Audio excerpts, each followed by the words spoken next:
Hello again, I am Jim Bob, and welcome back to F1 Manager 23 Hardcore Mode. Tonight, we are heading to Suzuka for round 17 of our 7th season, the Japanese Grand Prix.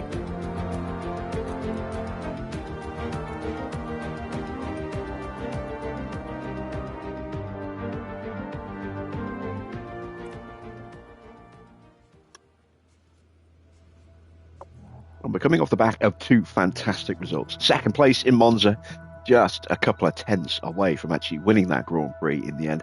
And then a win last night as well. An incredible result, completely unexpected.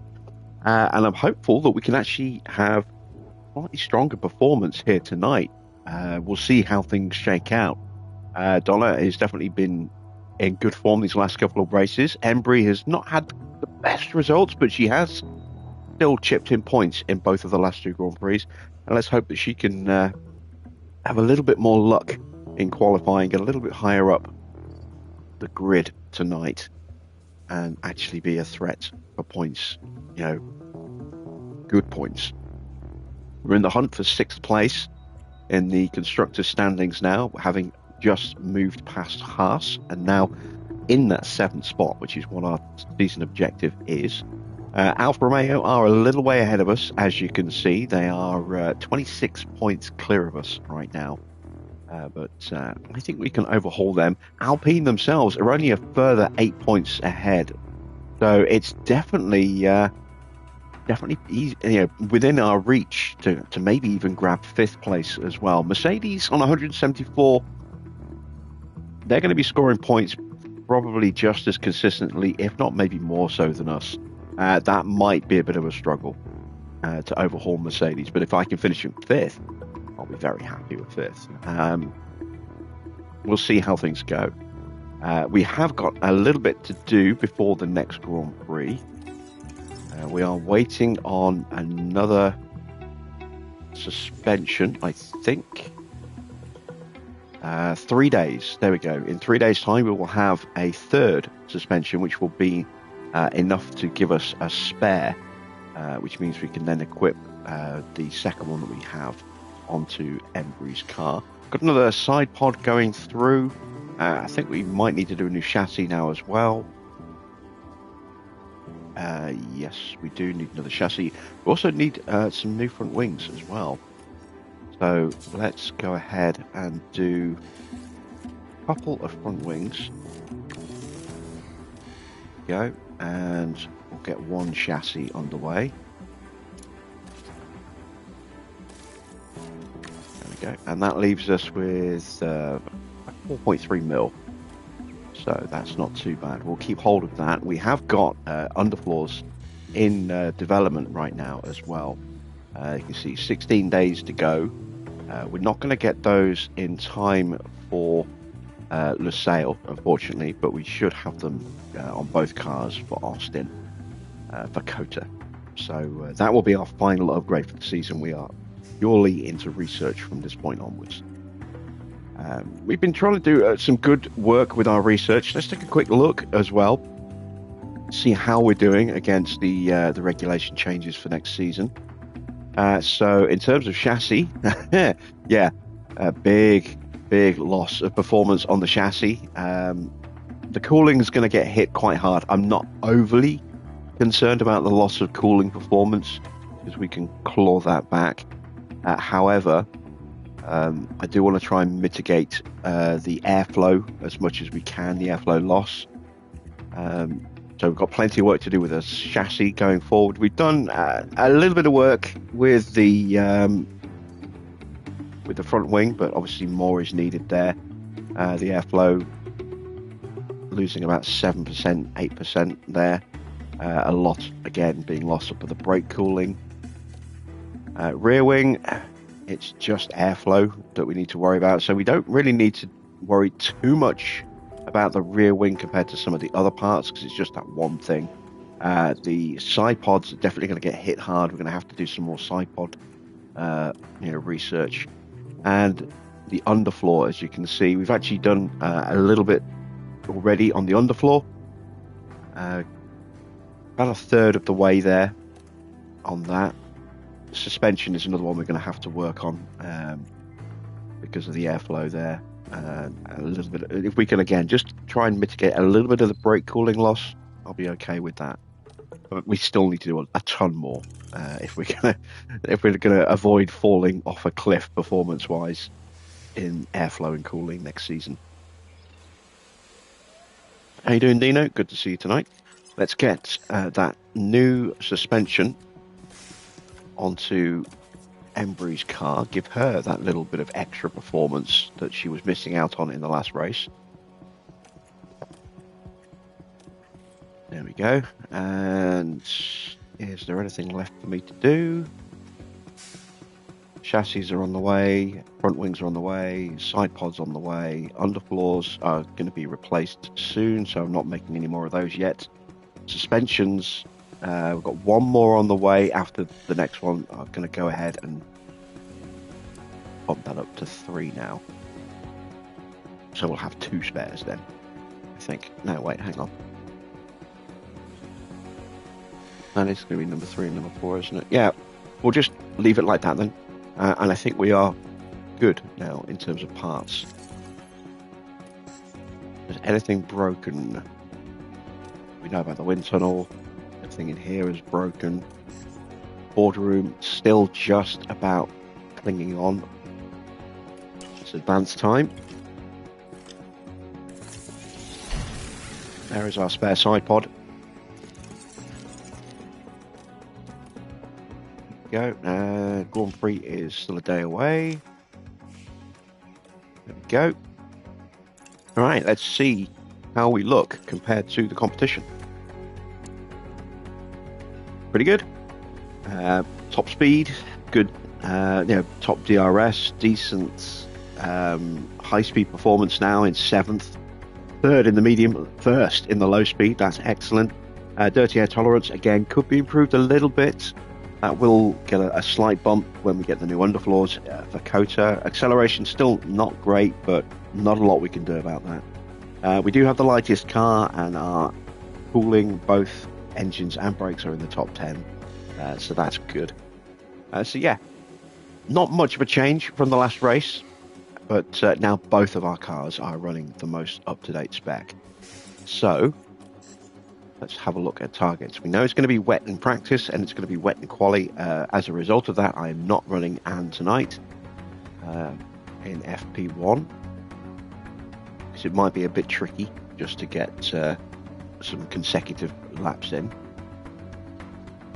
Let's go with qualifying. Just 1 in Q3 and both in Q2. I'm not sure how well we'll do in the slipstream, especially considering it's going to be a wet race or wet qualifying potentially. So we'll try and just hedge our bets a little bit there. Finish position 2 in the top 14. Yeah, we'll see if we can get the fastest lap. New finish position streak 1 in the top 15 for 2 races. That's almost not worth doing at all, but we have no control over that, unfortunately. We will do a new quali streak. We'll do 2 in the top 12. Let's see, we are on round 17, so 17, 18, 19, 20, 21, 22, 23. There are 7 rounds to go.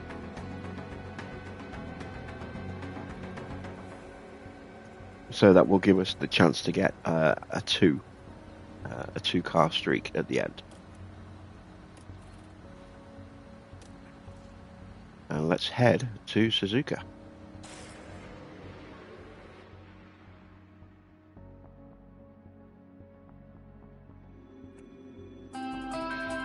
Konnichiwa from the Suzuka circuit in Japan.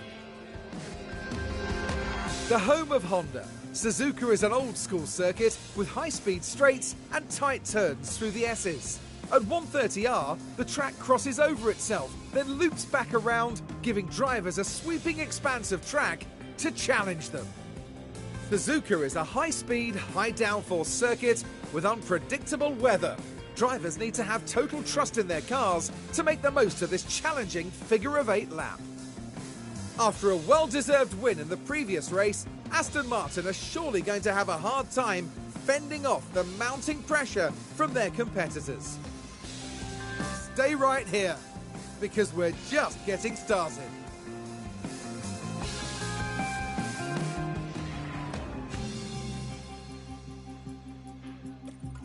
All right, so no changes to the driver lineup. I'm going to go with medium tyres in this session, I think. Let's see. Let's go with 18 laps of fuel. Got those settings down, change the pace. I have no idea what I'm going to do about setup, so I'm just going to leave them as they are, I think. With the exception of Embry's car, I will lower her rear wing a bit. Just to try and find that happy medium between the two.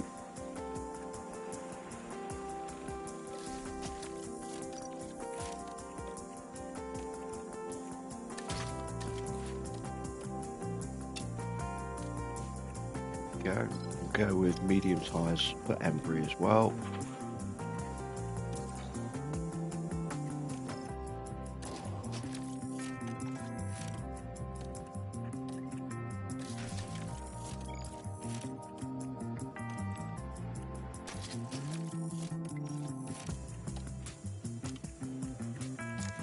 So we'll drop her rear wing down to 11.5, 18 laps, drop that down, and yeah, the ERS will be okay for a couple of sessions, might not make it through the whole practice weekend. Gearbox might just make it through the practice weekend, not sure. Let's send them out. See what the weather does. Okay, weather's not going to be too bad.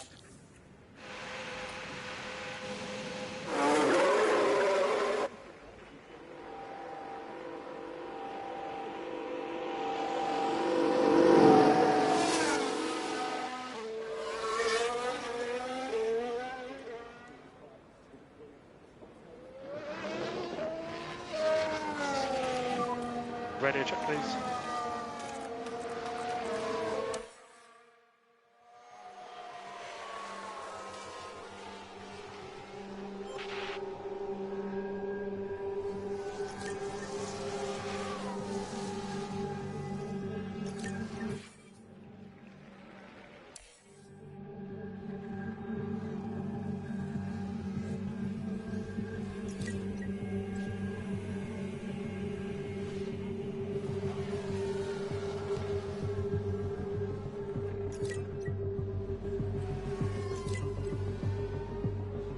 Let's have a quick gander at the rest of the field just to get an idea of what their powertrains are like at the moment.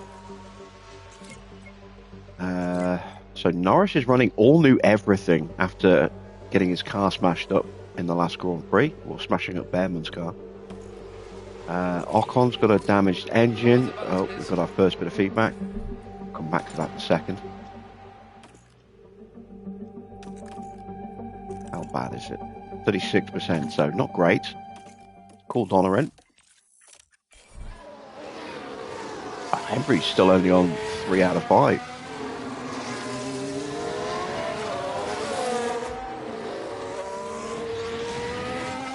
She's definitely lagging behind. She's lagging 1.6 seconds slower. So that might have something to do with it as well.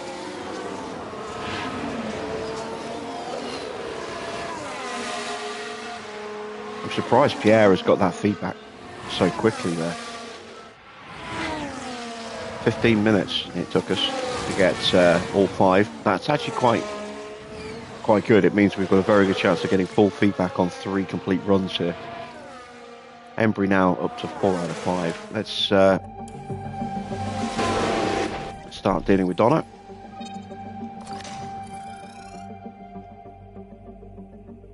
Okay, so I don't know whether that's going to be a 13 or a 12.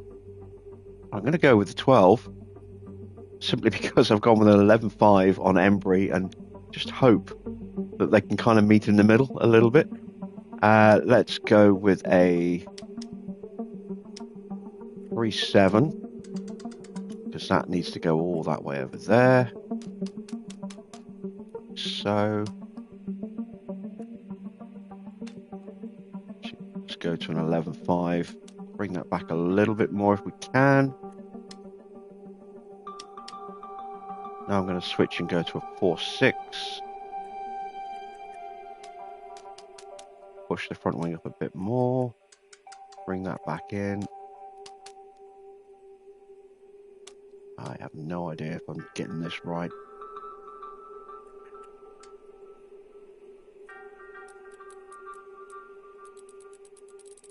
Take that down to a 0. I'm going to push that all the way up to a 3.5.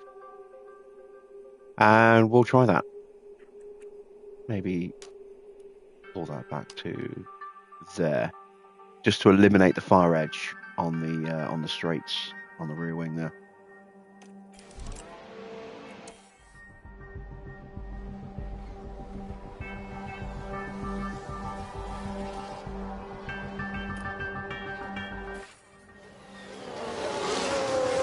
Feedback.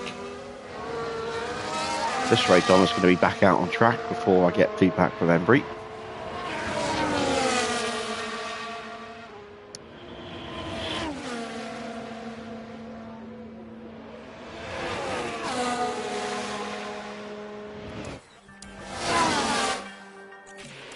There we go. She has to go another lap, of course. 32%.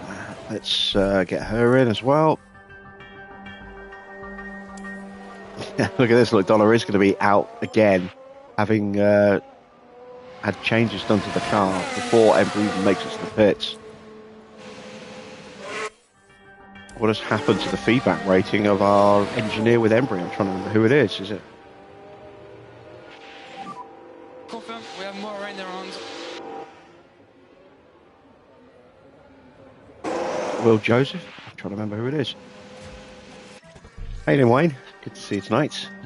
Okay, so yeah, that's not good, which means we've gone the wrong way on the other wing as well. I'm going to go all the way up to a 13 then on this one. Let's go 5.5 there. Let's go 6.4. No. Let's go 4.6 again. Push that up. Front wing is not right. Let's go with that. See how we do. And while we're running at normal pace, let's have another quick look at our competitors. So Russell's going to be okay. Oscar will be okay. We know Norris is running everything new, so he may potentially have powertrain part penalties on top of his grid penalty for that collision last night. Ocon is going to have engine problems. Max has engine problems. Brand new gearbox tonight. Leclerc is looking pretty strong. Sonoda's going to have gearbox issues, so that's going to hurt him. Zhou has engine issues. Sainz has the potential for some ERS problems a little later in the race. Giovinazzi already has them, and the potential now for gearbox issues as well. Same for Magnussen. Oh no, wait, I haven't clicked on Magnussen. Magnussen running a new engine tonight. Albon already running a new engine. Maloney, new engine. Porsche, new engine, but will potentially have ERS issues through the race. Similar story for Schumacher in terms of his ERS. Stroll, new engine recently, new ERS recently as well. Hajar, new gearbox, damaged engine. And let's have a look at Behrman's car, because he got hit quite hard. He has a damaged engine as well, and he will have ERS issues. And by the time we get through to the race itself, potentially even gearbox issues as well, depending on how much running he does in practice. So, yeah, that is handy that Alfa Romeo are going to start hitting some issues, because they are the team that we need to hunt down for 6th place.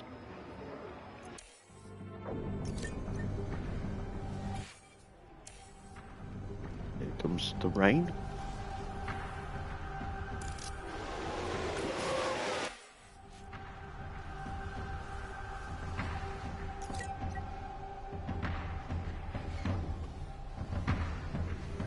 Evening, Victor.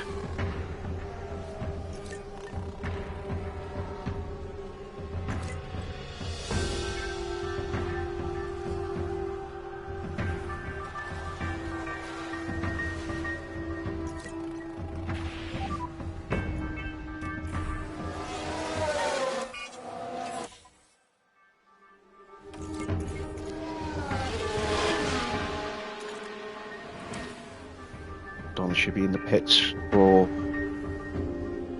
setup change very soon. And Embry's going to miss the worst of that weather, I think. Quick feedback.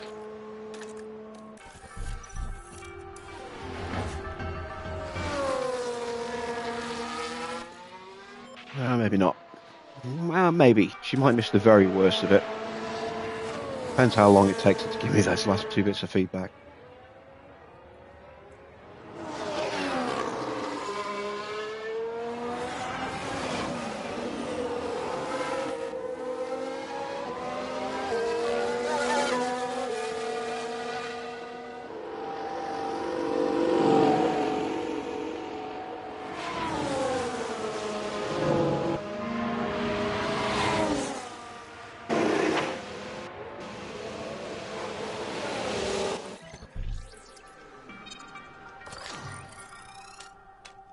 We started on a 12.5 and that wasn't right, so that means it's got to go up to a 13. Rear wing front wing just a little bit too much. We can pull that back to a 7.5. That is perfect. Now I just need to tweak and fine tune everything else. Go with the 5.5, but we'll step it back a little bit like that. That has the potential to be perfect. I don't know if it will be, but it has the potential. So we'll go with those changes. Just need to wait on Embry to finish her practice run.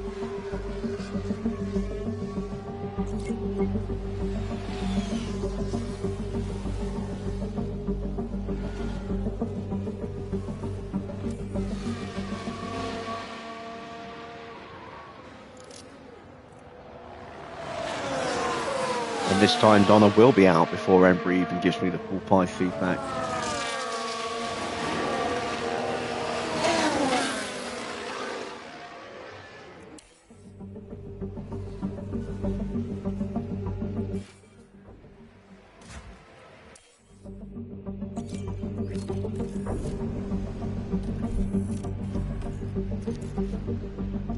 Oh, look at that. We nailed it.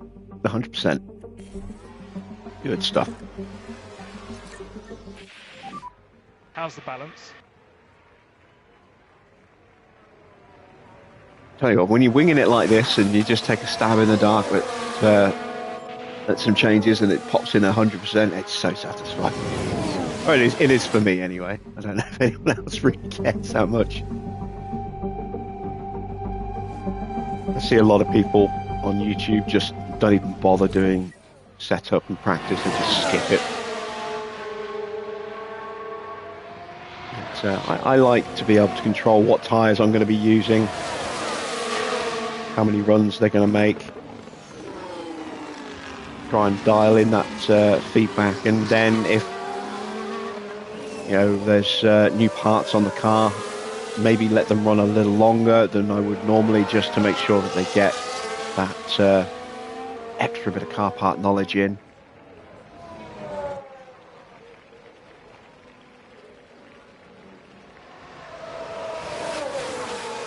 And confidence plays such a key role in F1 Manager 23 that it kind of seems silly to handicap yourself by not really paying attention to how good a setup you could potentially get. I mean, I can get it can be tedious and repetitive and stuff, but I mean, if you want the good results, especially when you're playing them hard, you kind of really have to try and nail the setup every time if you can. I know a lot of PC players tend to use Not the. expecting more rain in this session.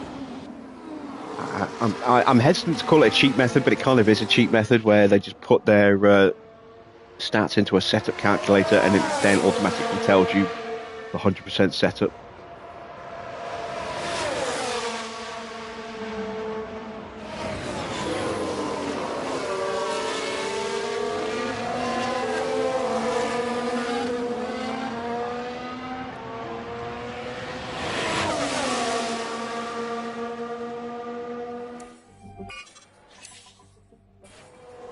Right, back to a dry track.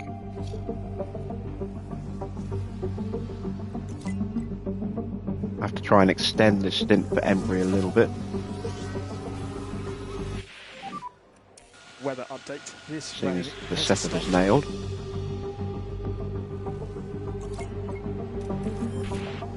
There we go, stay out for an extra couple of laps. And we're about to get our final bit of feedback from Donna.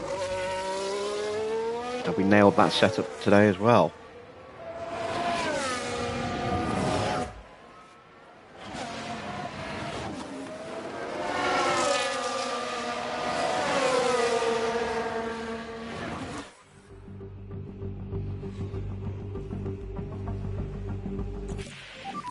Not quite. 96%. That's pretty good. We'll leave her out as well. We'll make those changes at the end. No point calling her in 2 minutes early.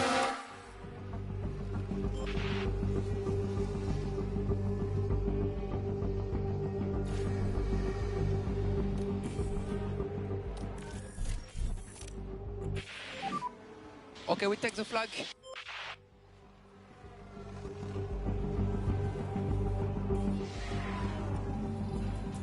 And there we go. So, Norris with that penalty, at least 3 places, potentially more, given that he's had a complete rebuild of that car. No one else with penalties yet. Of course, if someone does something stupid, like throwing it up at Spoon, as so often happens around the circuit, or at turn 11, the hairpin, then we might maybe see some other penalties. There are a fair few cars that are also running damaged components tonight.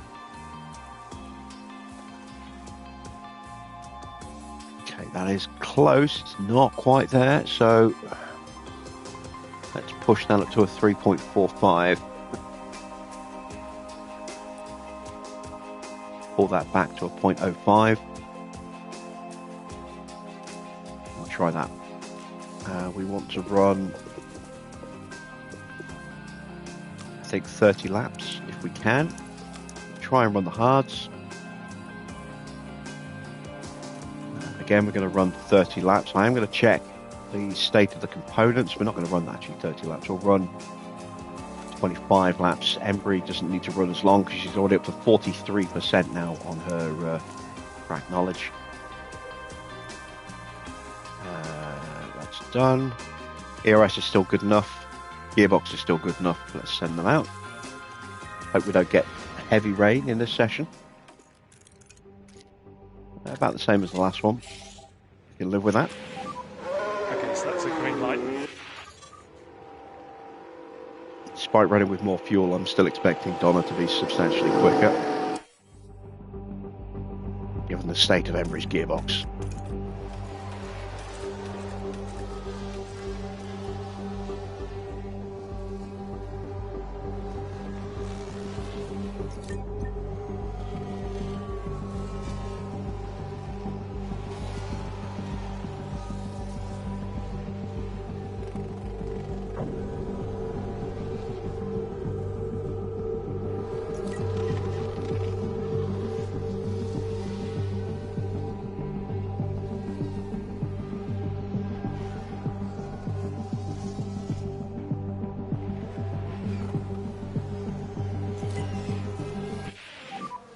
Rain is expected.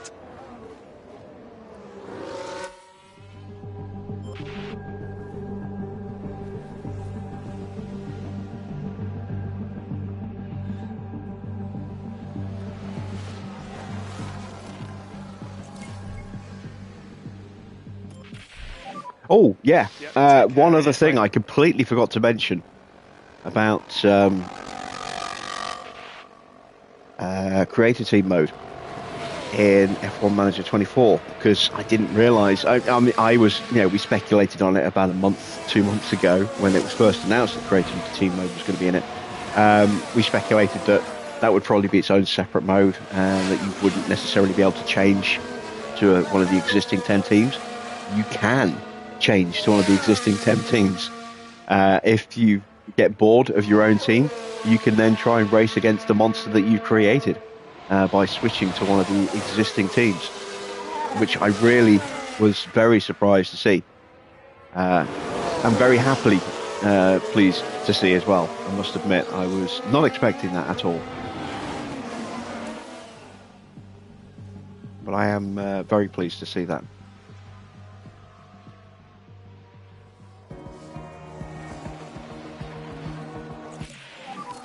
How was the car? I've gone backwards with Donna. That's not good. Let's call her in.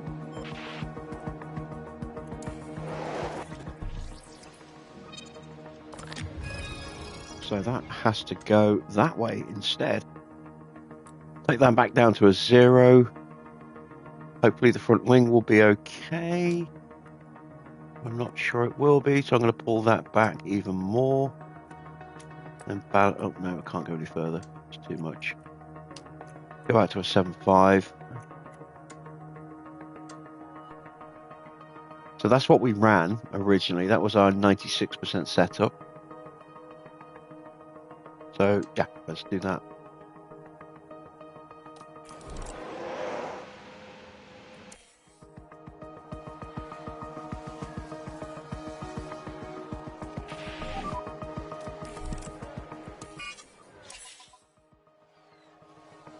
So for those of you that are going to get F1 Manager 2024, let me know in the comments, or if you're watching live in the chat, do you plan on leaving your team, your own personal team, and then racing against them at any point, by joining one of the existing 10 teams? Very curious as to how many people are just going to stick solidly with their own team and who's going to build them up and then turn on them, so to speak.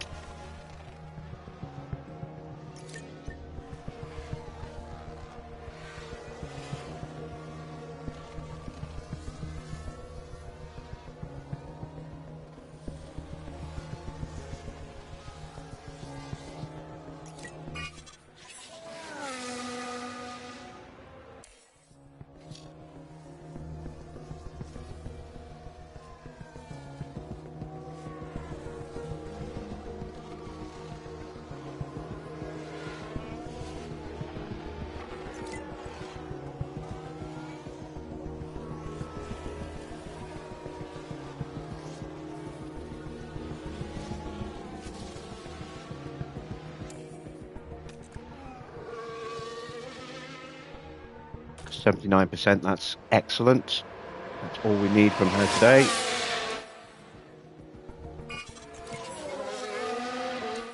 Still need a fair bit more from Donna.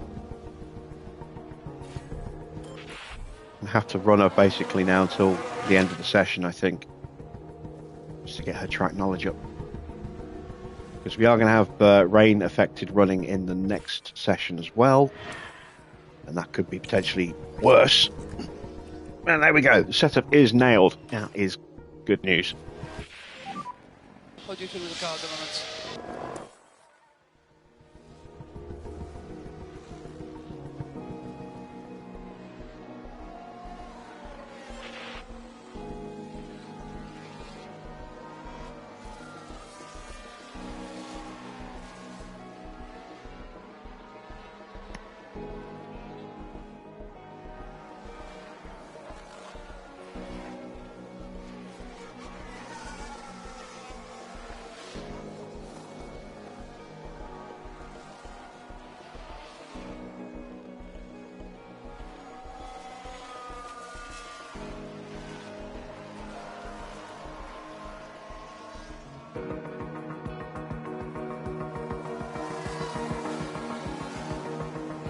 Alright, we've got her up to about 70%.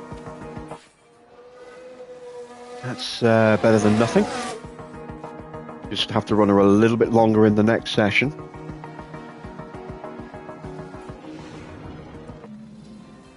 But now that the setup is locked in at 100, we don't have to call her in and break up her run.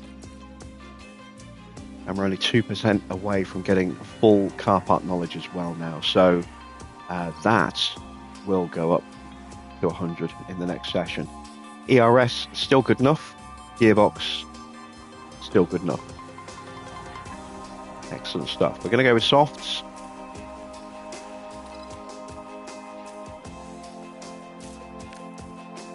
On both cars, I'm going to go with 28 laps of fuel. I hope that will be enough. Should be enough. And we're going to go with 20 laps of fuel for Embry. And that might be a little bit more than we need.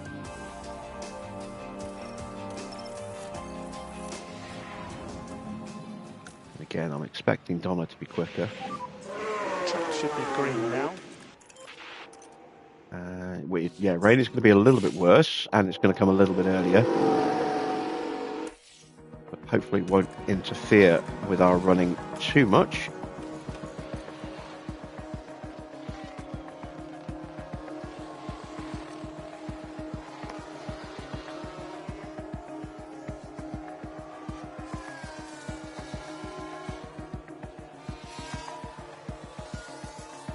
Chat playing up again. Missed a load of comments. Here we go.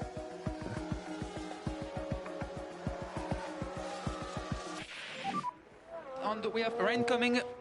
That's amazing, says Dino. I'm guessing that was down to the setup.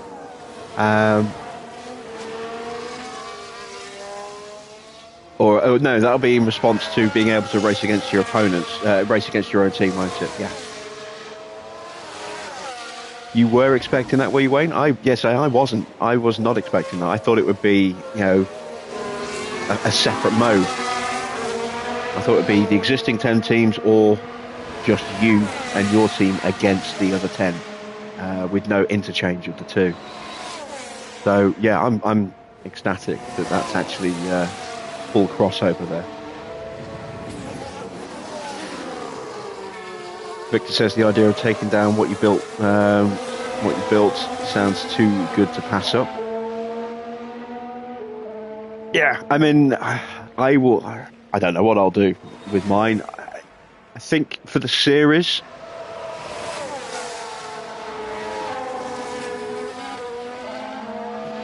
we can go one of two different ways for our live stream series.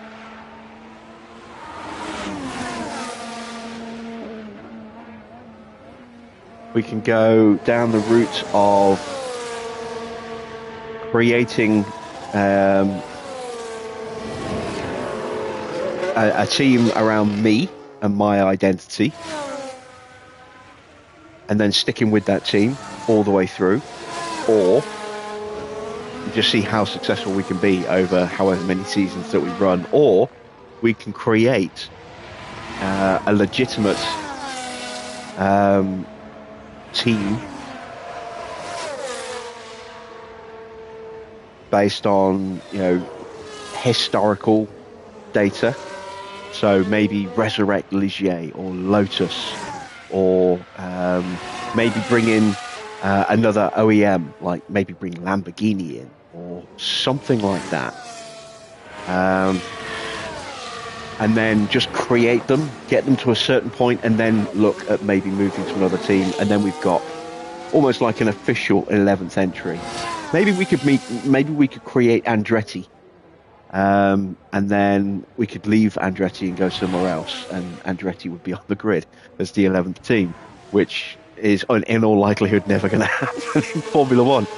So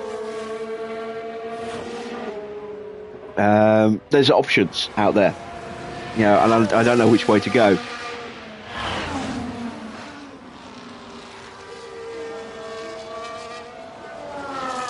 Personally, I kind of like the idea of just creating a team around me and then just sticking with it for as long as we can, because while the grid won't be changing their liveries, at least I doubt they will. I'm sure they would have mentioned something about that by now. We will certainly still be able to change our livery whenever we feel like it. So That to me seems a bit more appealing, I think. But there are all sorts of options out there. Yeah, I mean, you could create so many teams. Like I said, you could resurrect teams like Ligier, Brabham, Leighton House. How's the track conditions? Lotus, Spiker. You know, if you're of the Dutch persuasion, you could bring Spiker back. You know, you could bring back Arrows. Super Yuri if you're Japanese.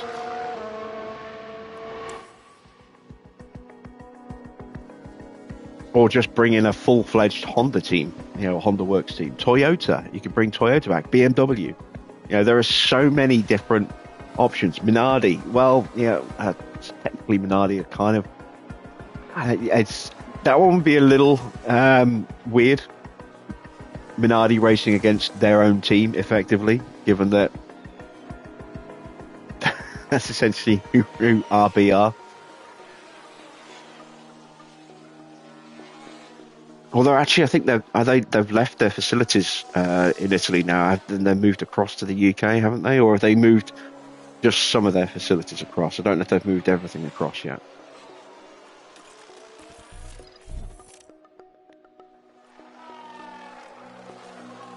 You could bring back BAR.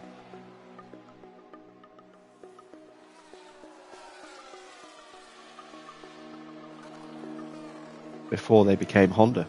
You know, there's all sorts of possibilities out there. And I think something like that might be the way to go.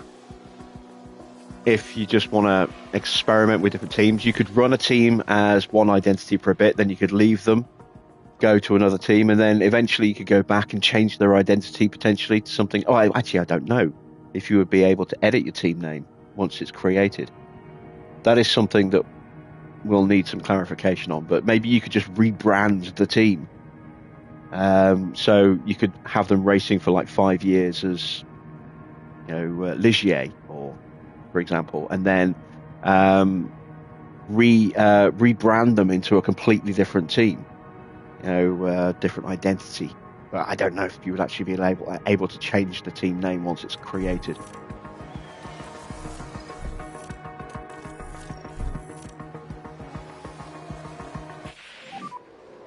Unconfirmed, rain, stop. If Minardi isn't allowed, then surely any previous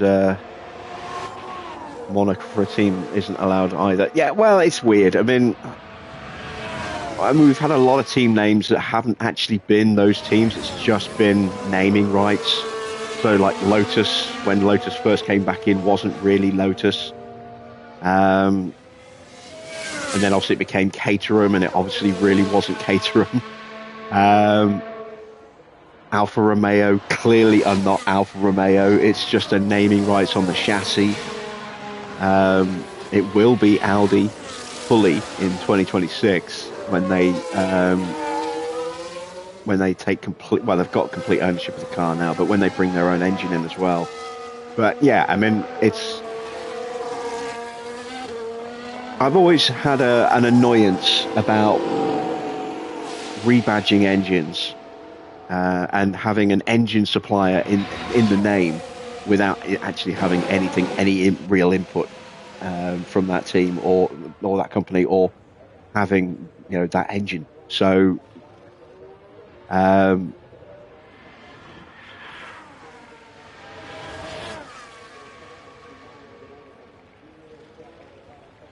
we'll see what happens, but. Yeah, I've always been frustrated by things like that. So I was never a fan of Sauber calling themselves Alfa Romeo when they were clearly not using Alfa Romeo engines. They're just naming the chassis Alfa Romeo and using Ferrari engines. Yeah, it bugs me. It's just one of those little things that bugs me. You know, if you're going to call yourself after a car manufacturer, that car manufacturer needs to be using their engines.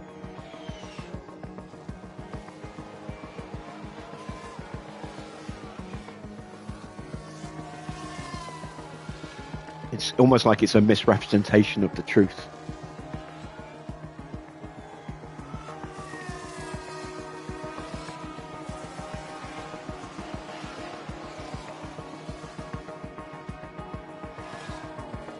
At least it was still at the fear group for the push. Yeah. I mean, there was obviously a link there, but I just find it a little bit of a dishonest practice. Just like I say, calling a team after a well-known engine and car manufacturer, and then having absolutely nothing to do with that completely whatsoever. But I wasn't a massive fan of Lotus coming back as, Lotus before it became Caterham, when it clearly had nothing to do with Lotus at all. It was just someone had bought the rights to Lotus and slapped their name on the car, even though it had nothing to do with Lotus as a company.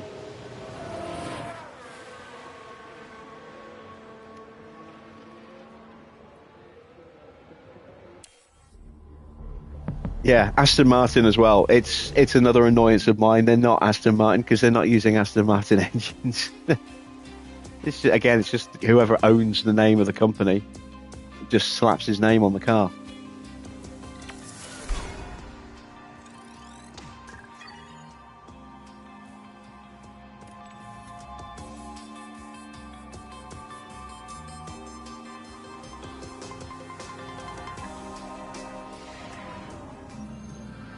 Welcome everyone to qualifying. This should be a good one. Suzuka is a notorious circuit both for its unpredictable weather and the difficulty of closely following other cars. Making the right call on when to head out to avoid traffic and dirty air can make all the difference here. It hasn't been a great showing from the team's drivers so far. Neither will want to be left behind, and I'm sure they'll both be looking to pull ahead today. So get yourselves comfortable. It's going to be quite the ride.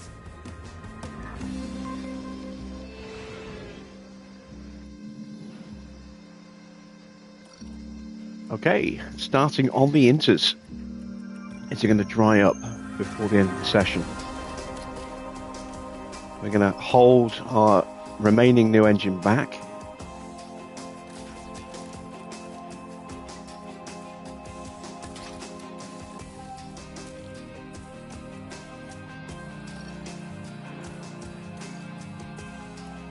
Probably until Kota,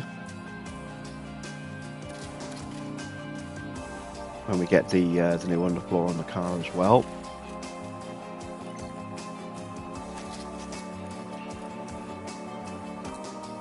Go. Let's go for 2 laps. Maybe change that based on the weather. Let's have a look. It's going to stay pretty consistent. In fact,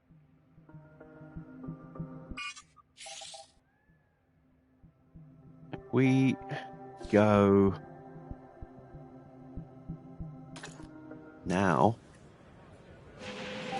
we should theoretically be hitting that lowest point when we're on our second flying lap.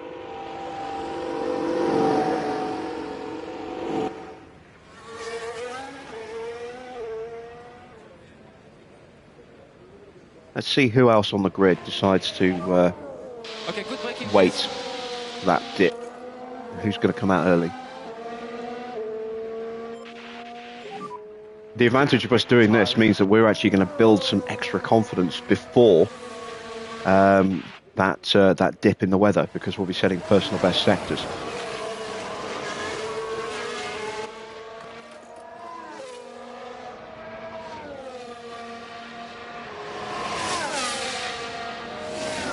And going top of the leaderboard as well.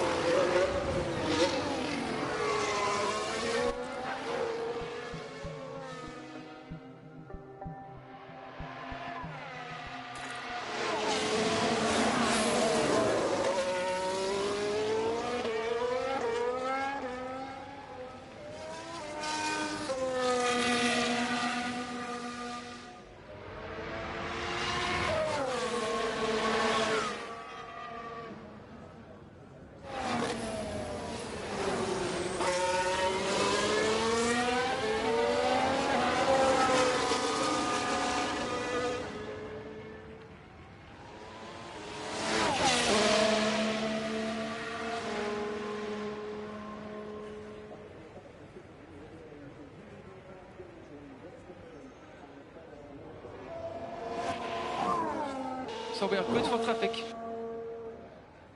Charge your fast corner. And track is now clear. Right, we will have a little bit of traffic to deal with on this lap. The Haas and the Alfa Romeo of, I think, Porsche and Hajar. We just get out in front of the Mercedes and the second Haas.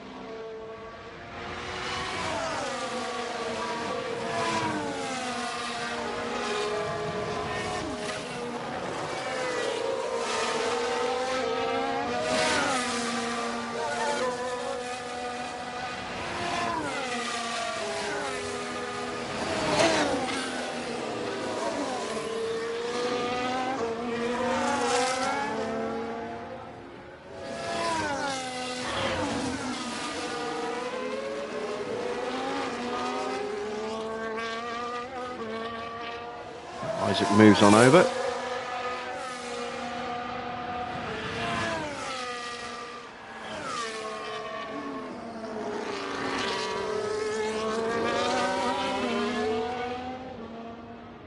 A very long middle sector.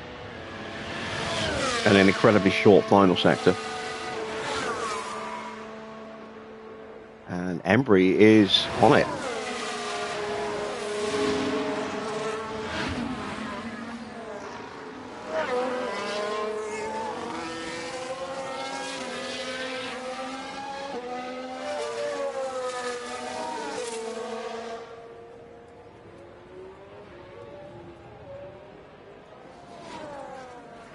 And assuming the spacing stays good, like this, as Hajar comes through, and Maloney or Porsche, whichever of the two Haas it is. Oh no, we didn't. We never caught the other Haas, did we?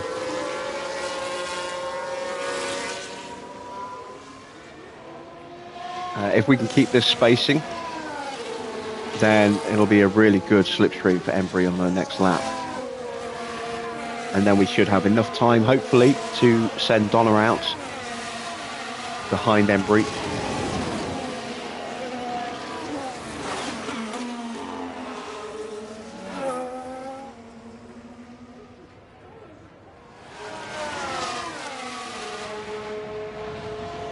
No, they're too close.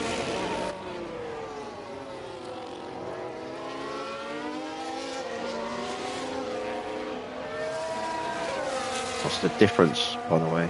Oh, 18,000 thousandths of a second, yes. Nothing, is it?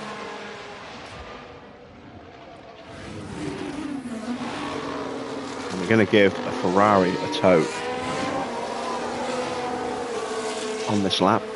Look how much the water levels come down.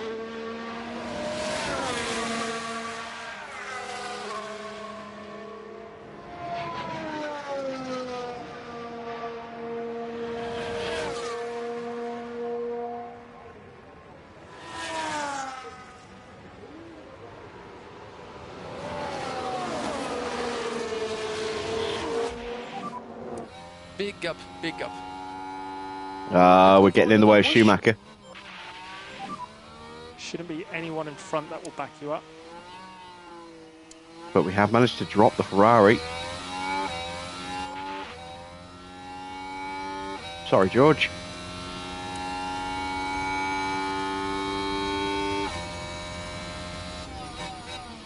Ah, disaster.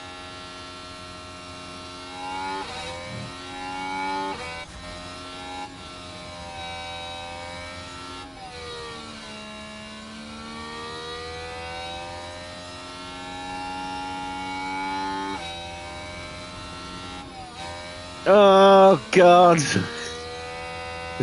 This is not fair.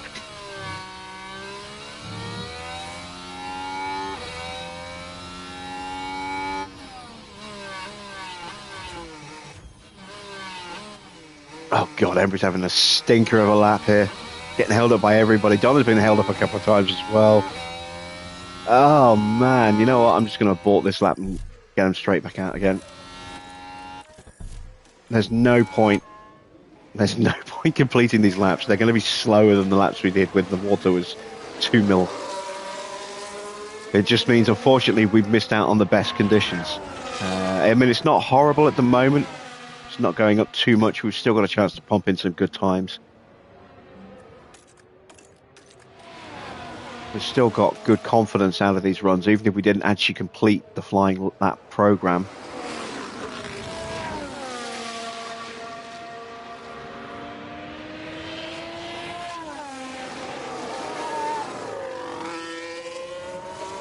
But at least now we should eliminate some of those traffic issues that we've been having. Some of the cars will be in the pits, others will be on in-laps of their own.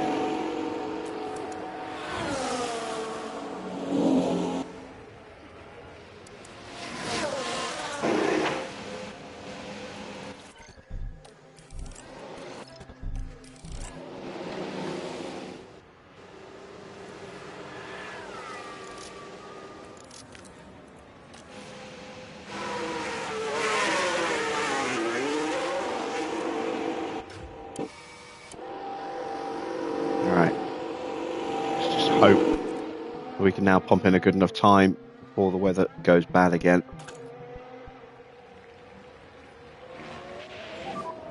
Just need to get through. That's all I need, is just to get through.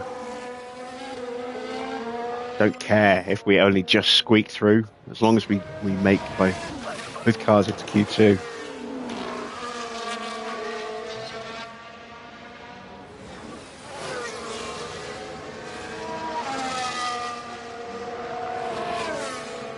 Yeah, I think my distaste for, improper engine badging kind of started, ironically, I think with Red Bull, when they had their dispute with Renault. So they rebranded their engines Tag Heuer. It's just like, what the hell has that got to do with Renault? It's just because they had a falling out with Renault. It's just like, well, we'll use your engines, but we're not going to call them Renaults.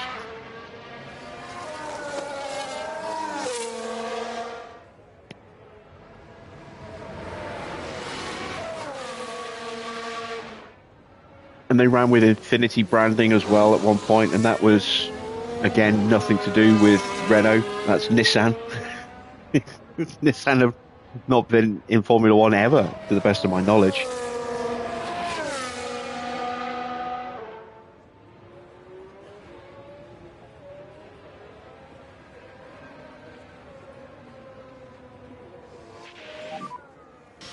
Track is clear, track is clear. Charge your last corner. And there'll be no one ahead.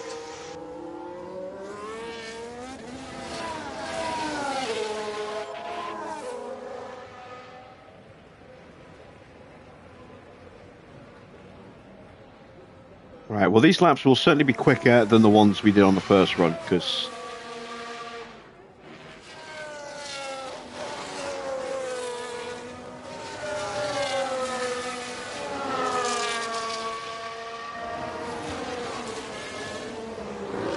the track is still half a mil lower than when we did the first lap. For some reason you always remember Sauber Petronas. Yeah, well, Petronas is a long-term F1 sponsor, has been for a very long time now, currently with Mercedes, obviously. Oil company. That kind of makes sense. Prost Acer. You can see that in the same way that HP are sponsoring Ferrari, and they'll be providing technical equipment, software, hardware, etc. to the team, in the same way that Amazon, AWS, Amazon Web Services, are providing services to the teams.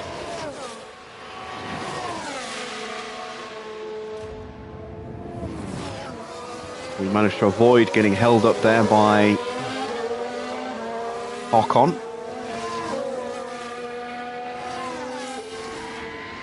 And there we go, that's a big improvement, and a very big improvement.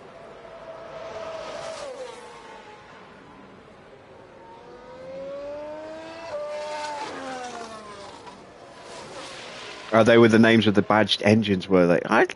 No, Sauber Petronas was... They were always listed as Sauber Petronas but having Ferrari engines. They're always listed as Ferrari engines, weren't they?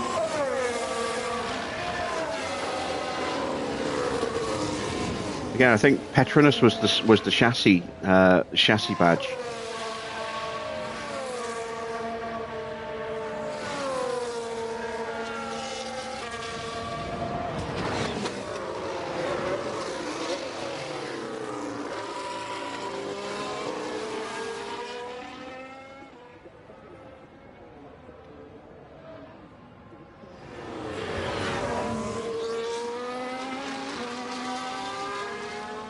I may be wrong. It's been so long.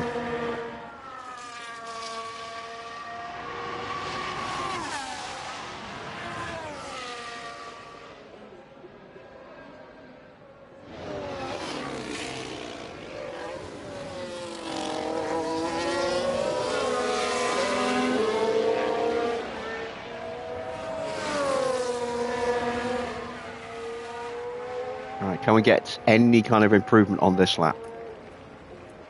We are into peak confidence now, just. Track is about the same, slightly wetter, but not by much. 0.1 mil. Track clear.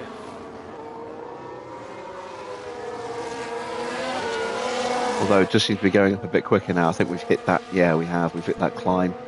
So we might not improve on this lap, but I think we've done enough to get through.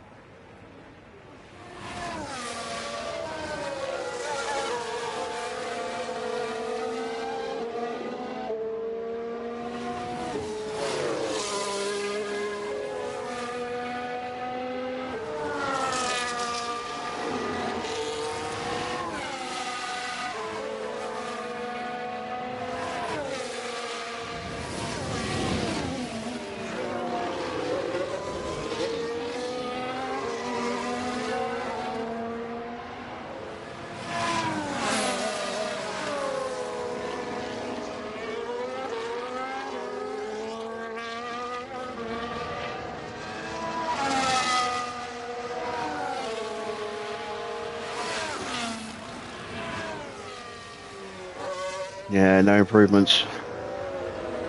So that theoretically now means that no one else is going to improve as well, theoretically, apart from the really, really slow cars.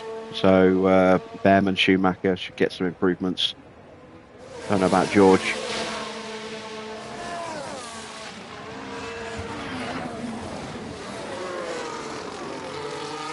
I'm just going to let them finish their laps. Might as well. They're there now. That'll get them all the way up into peak confidence, I think. Currently P6. Bit higher. But anyway, it was a good lap, mate. But yeah, 4th and 6th. That is going to be enough to get us through. So now we need to turn our attentions to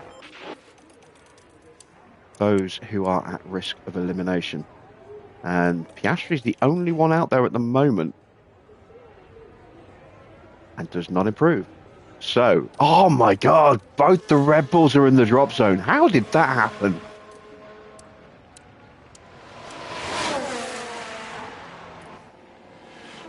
How on earth did Max and Leclerc both end up in the drop zone?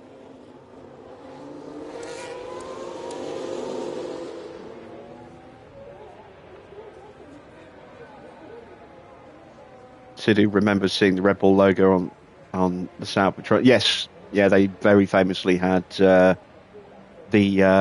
blue and silver can livery on the car for a bit. That was Red Bull's first foray into Formula One, I believe.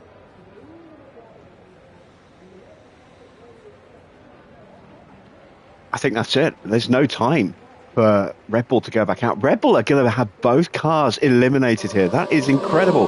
Russell is back in the pits. He's out. Behrman on an in-lap. Behrman is out. No time to turn around. Schumacher's in the pits. He's out.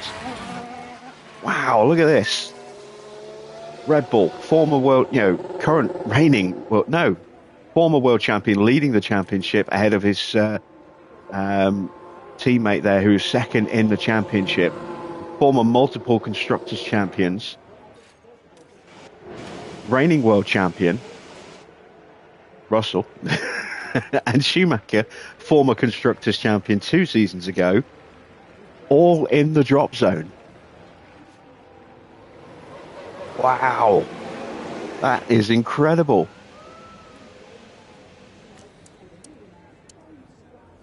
And it wasn't even close, look. They missed out by a good chunk. A good chunk there. 3.5 tenths away from Giovinazzi. My word.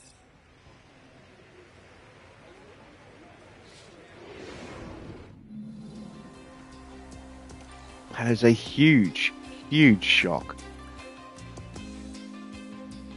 Love it. Right.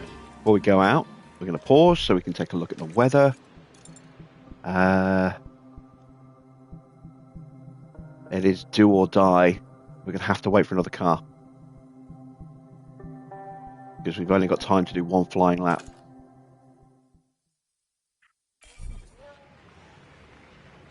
One shot quali. Track should be green.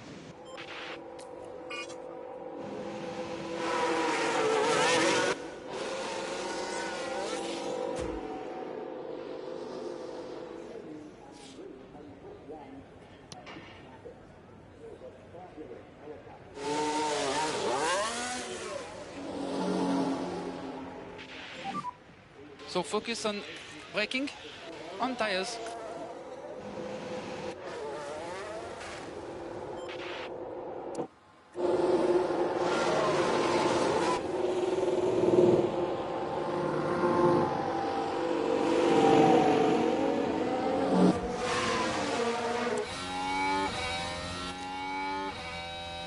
Have to take manual control of Donna, I think.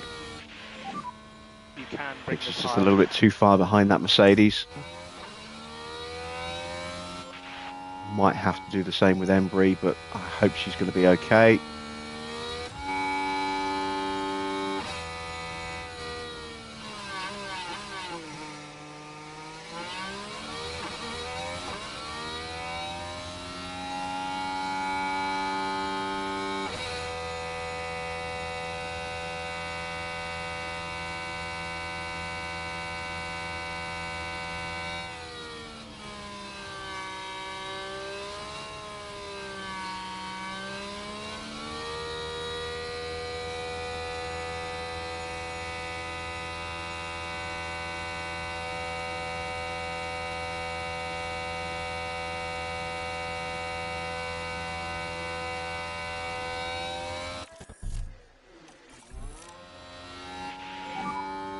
Track is clear. Okay. Got it just as she was about to start anyway, so waited just a touch too long there. And we are close enough with Embry. We'll leave her alone.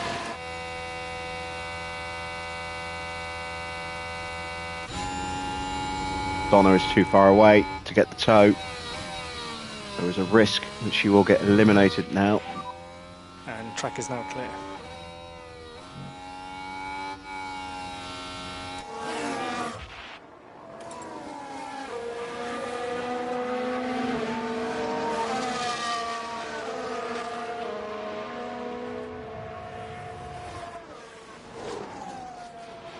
She's slower. Slower than Yuki.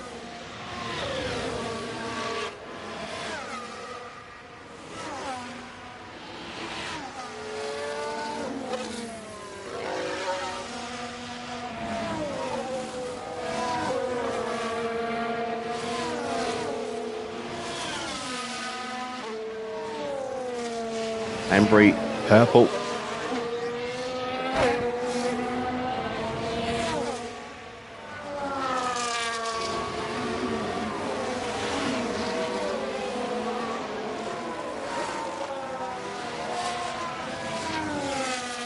Someone's gone quicker than Embry. Not sure who. Magnussen.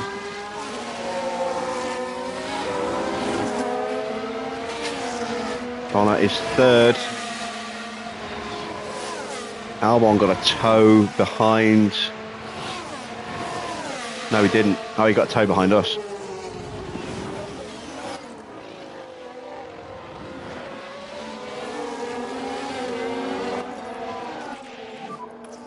We look after the tires. There we go. Embry's gone top. Is Donna getting eliminated here? I think she might. He has been knocked out. I haven't got the time to run again. Yellow flag. That might help us at least stop dropping further. Now this was at turn 1. No, it won't. Not there. Oh, we've seen a few go off the track there.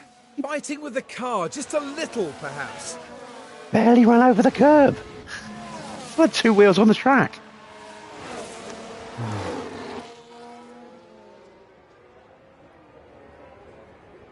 Sights on his own. Slower than Donna, but she is out. Ah, damn it. If I'm really lucky, maybe I can get Donna to improve before it gets too wet. I'm going to send her straight back out again. But I somehow doubt she's going to improve.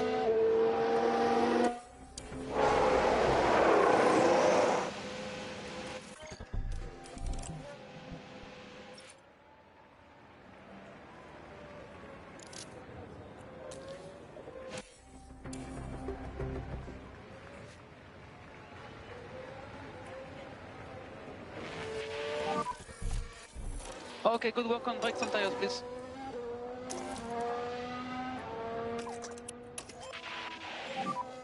And we have margin to push a little bit more on the tires.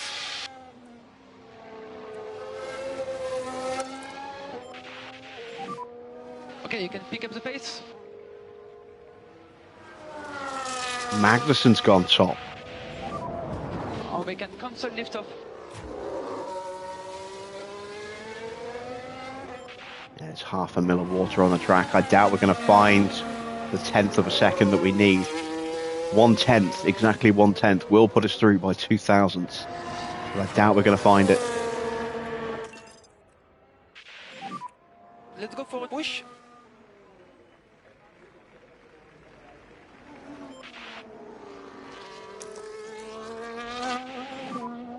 Okay, we need some deploy.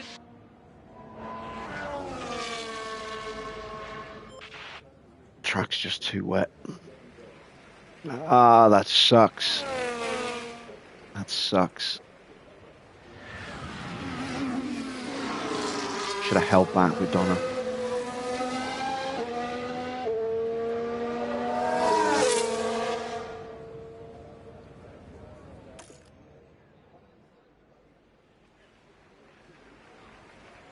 It's almost into weather now.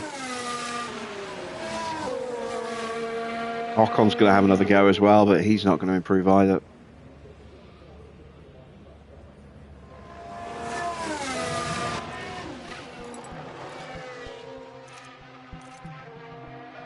So we did a 30.4.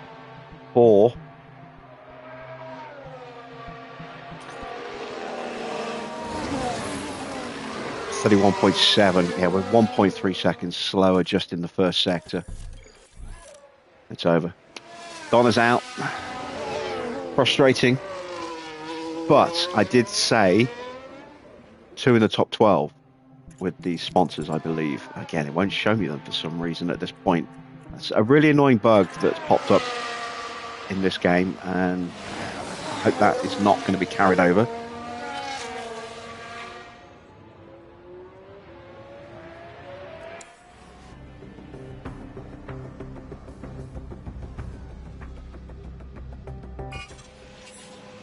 Tenth away from safety.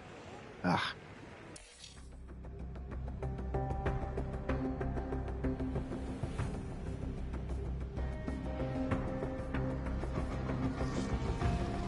Gutted.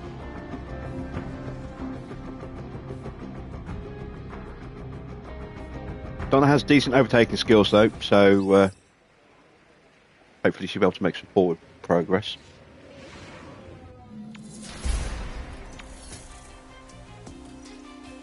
And let's see what we can do with Embry in the final run.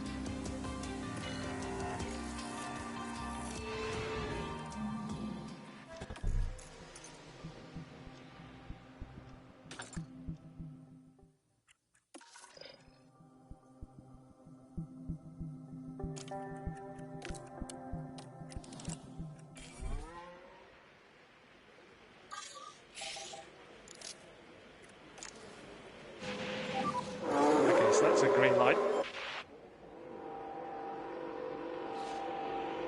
So these times are kind of irrelevant because the track will be dry at the end of the session. That's why I'm going to whiz through this.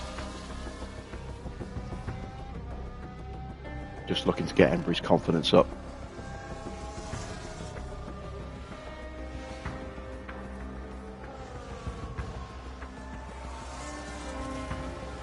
This should put a top.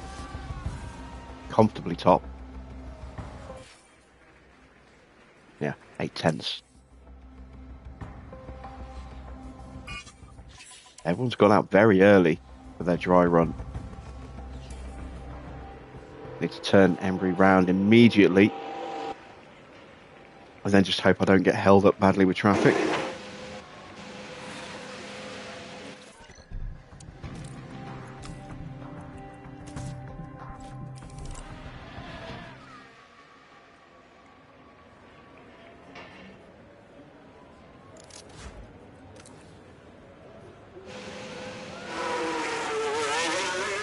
So this is it.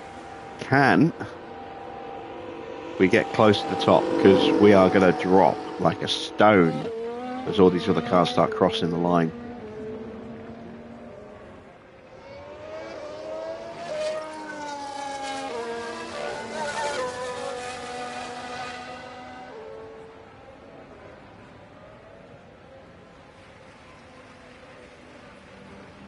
I'd like to see some improvements in environmental lighting because this feels almost like we're racing at night.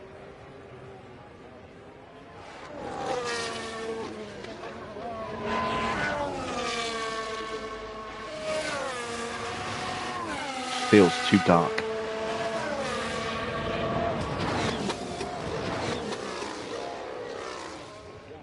So we get in the way of Norris a little bit there.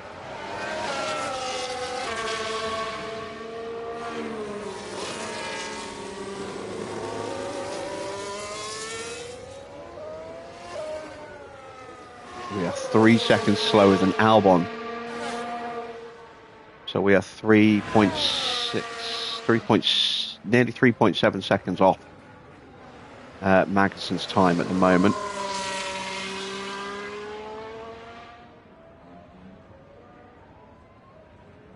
So the only car we are staying ahead of at the moment is Giovinazzi, because Norris is about to cross the line.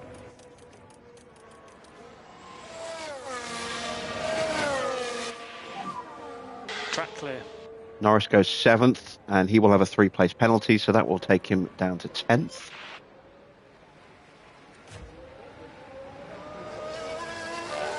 We will start a minimum of 8th, but we should hopefully get higher than that.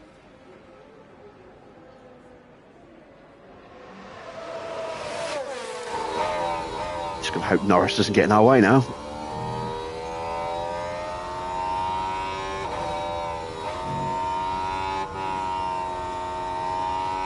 We're going to catch him at Dunlop.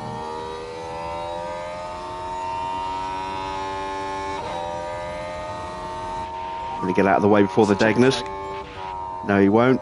So he's going to hold us up exactly the same way we held him up.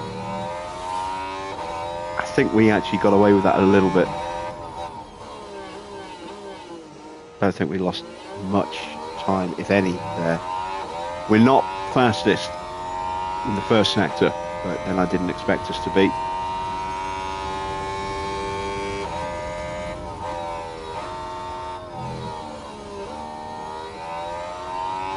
Hopefully that Haas of Porsche will get into the pits before we hit the triangle.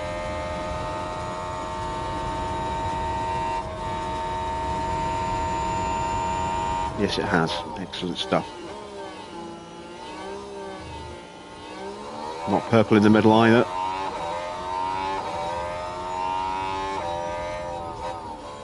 Good enough for 5th. That's not too bad.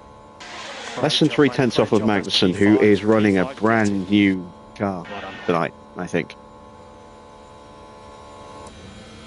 I'm okay with that. 5th is a good starting point. It's a hell of a lot better than Red Bull have got. And with dry race running and our DRS, we should be able to hang with the front runners. So 5th and 12th. Norris will actually get pushed down to 11th now, unless he's got additional penalties on top. So Donna will start 12th, but she could potentially start 11th depending on any additional penalties for Norris there. Nobody else with penalties, I don't believe. Nope. For the race. Race day has arrived, and the time has almost come for these drivers to fight it out, wheel to wheel. Anything can happen at Suzuka, as Kimi Raikkonen proved in 2005. The Finn battled all the way from 17th to win. Will we see a similar show of will and talent today, I wonder? A sunny day here with only a few clouds in the sky. If things stay this way, the weather shouldn't pose any challenges to the teams. This Suzuka circuit is primed and ready and waiting to see Formula One's finest battle it out. This grid lineup is a little reminiscent of the 2005 race, actually. All the expected quick cars seem to be further back.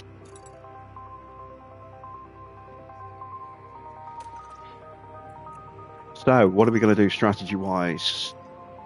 Do we go with soft, medium, soft? I think we do. Now it's just a question of when do we make the stops. I think 16 and 37.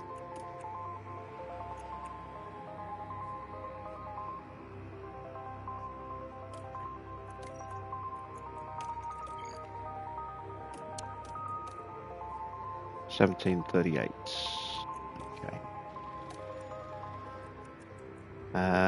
Let's go with 2 extra laps of fuel.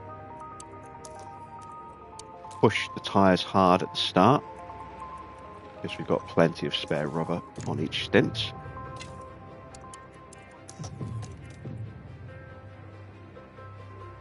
Uh, 12th for Donna. So it was just a 3-place penalty for Norris then.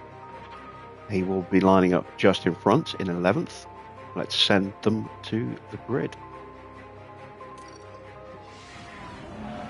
We're all good to go here in Japan with 53 laps around the Suzuka circuit. The focus for many in this race will be on the Aston Martin driver. Quite a surprise to see them in P5, but it's a big chance for the team to maximise their points. And it looks like we're good to go.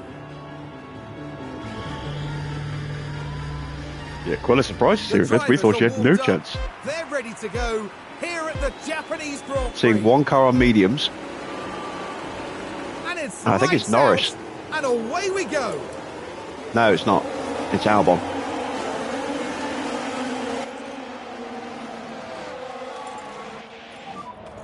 Allez, Pio, ignorez now.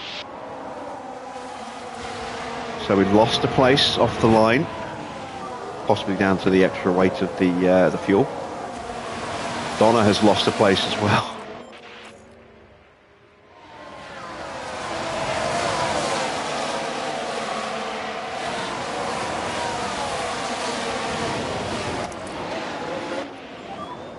On charger.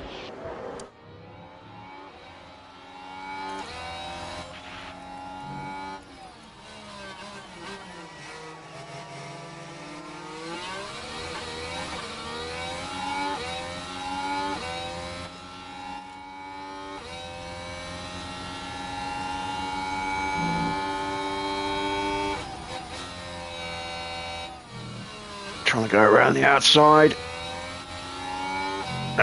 We got the place. No, we haven't got the place.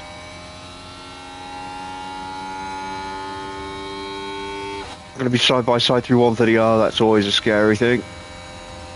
In reality, not so much in the game. And there we go. Right, let's ease off on the battery. Donna's lost another place because we've eased off on her battery. Going to drop the tyres down a bit now. Just have to settle in. Just keep looking after your tires.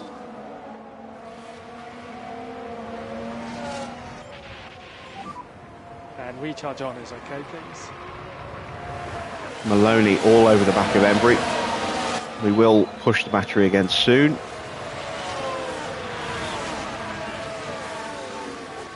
Max has dropped down from 16th to 17th. George got in front of him.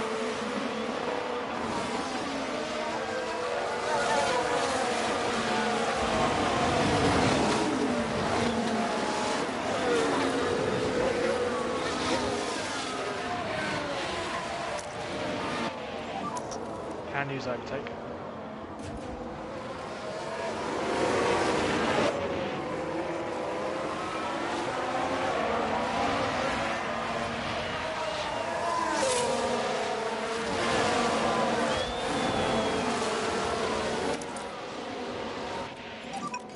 Let's have recharge on then, please.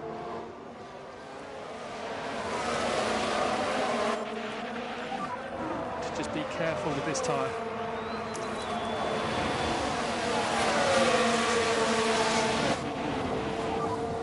Drop the pace now, please. So let me know your predictions for where we're going to finish tonight. I am very unsure as to just how good we can do. With the Red Bulls still down in 17th and 18th, gives us a possible chance of sneaking additional points.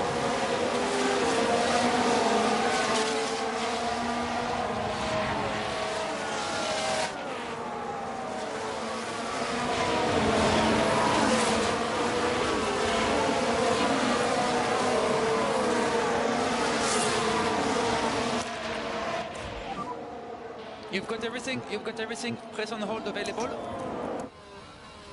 See if we can get that place back now from Yuki. Overtake is available.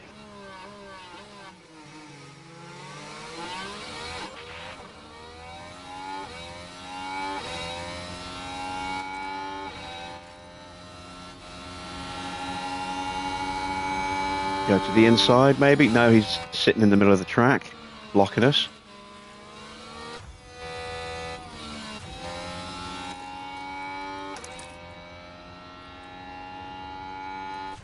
Have to stay tucked up behind him for a bit. And recharge on now is okay.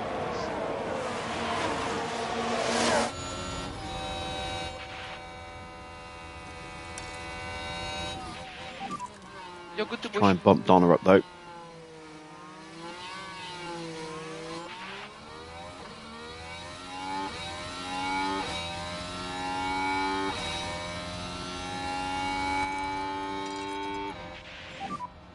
We can still do it.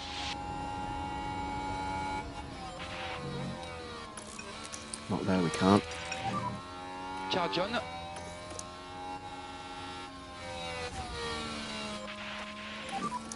Charge on.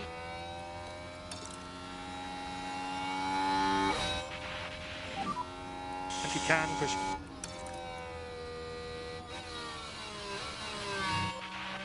This is still pick up the coming pace. out of this hairpin our best overtaking opportunity if we are in a DRS train, which we are.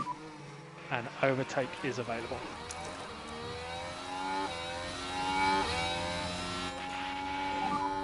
Overtake available. This time we get alongside. Can we get him into braking?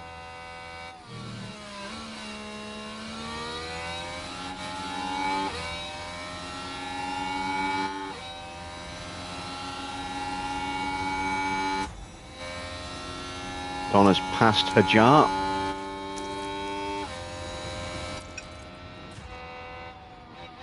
And we are still stuck behind Yuki. Can we get him on the straight? Need to drop the pace. No. Alright, so we're going to need to harvest.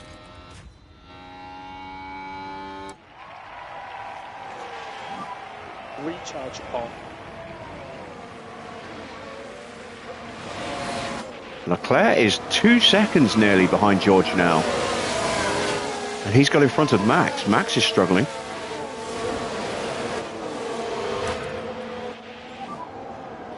We need to push.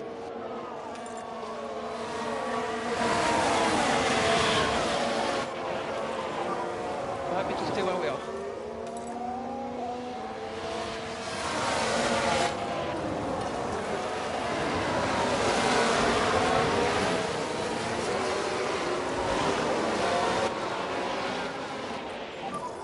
Let the tyres come back to you.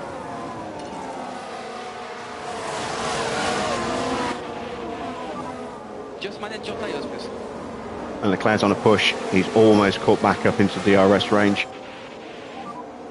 Okay, charge on. Evening, Clark. He made it on time-ish tonight.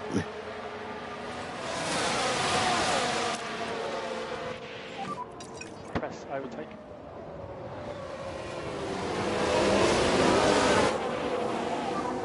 Time to push on these tyres.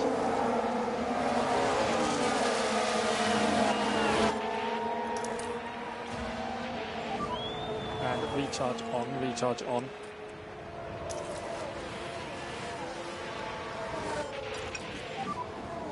Charge on. Charge on.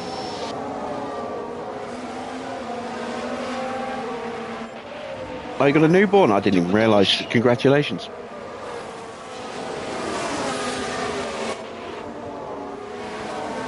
I'm assuming it's a child rather than, say, a kitten or a puppy.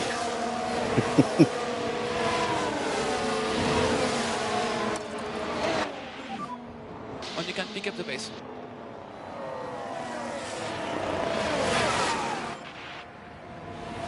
I hope you called him Jim Bob.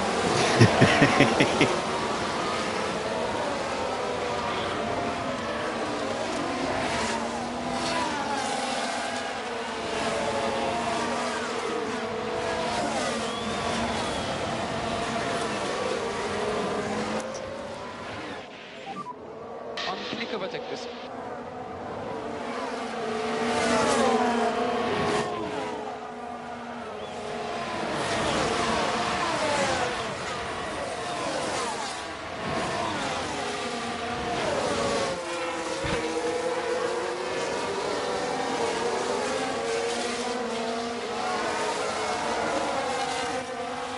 Russell making moves, fighting with Ocon. We don't have enough battery.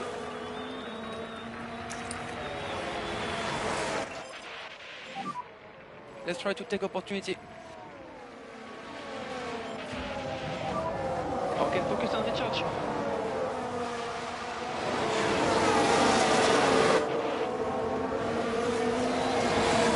Porsche is breaking away with Magnussen at the front. That's really not good. Got Maloney right behind us as well. Both cars scoring strong points tonight. That is not good for us. Only just taking the standings position from them.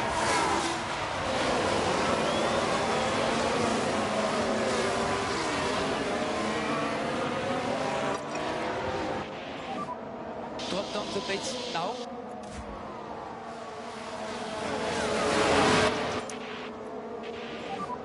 So recharge on.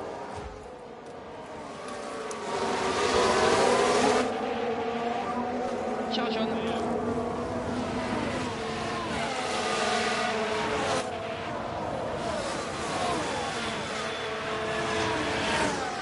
Red Bulls, after 7 laps, are still down in 17th and 18th.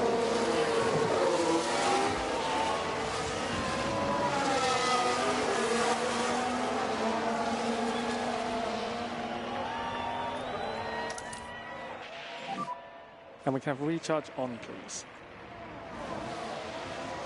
Oh no! Nearly contact there with the Alpine of Giovinazzi on joining the track. So here we go, heading into turn 1. And that won't help their chances. Well, hopefully not a sign of things to come. They were so close to banging wheels there.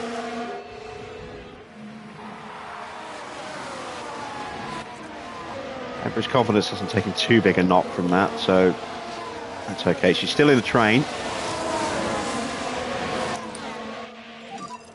Charge on. Trying to get some battery in the car is just killing Donna at the moment. She keeps dropping from the back of the train. Going to have to go for an aggressive undercut with her, I think.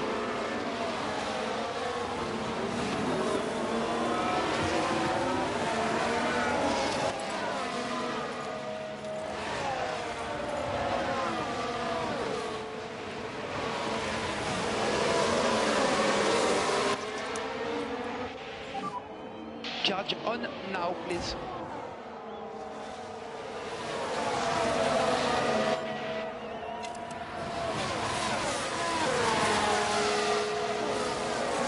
A little bit on tyre wear with Embry, but given how hard we pushed her at the beginning, not that surprised.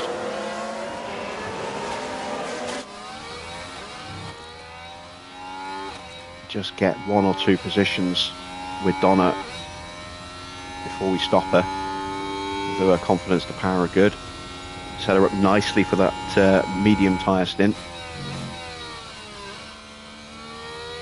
And I do get the feeling that Zhou is holding up Sainz at the moment.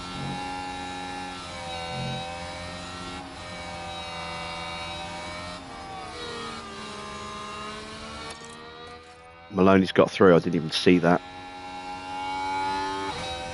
Oh no, of course he did, because we went wide. I've got a chance here to move Donna up a place or 2.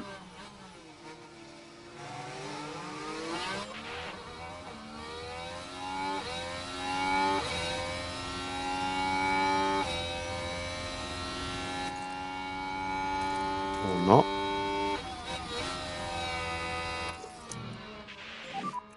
Charge on.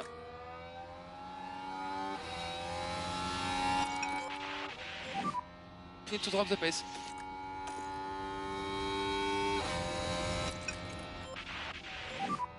Manage your tires.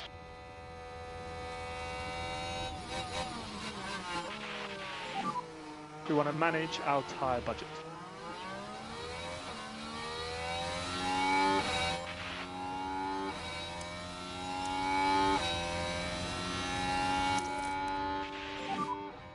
Charge on. Charge Sainz on for now. has got through. A pair of them are now just outside of DRS range.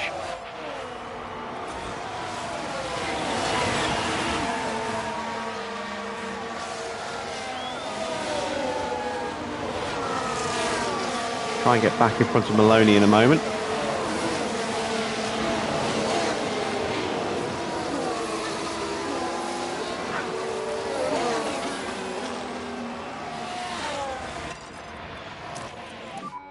Stay close.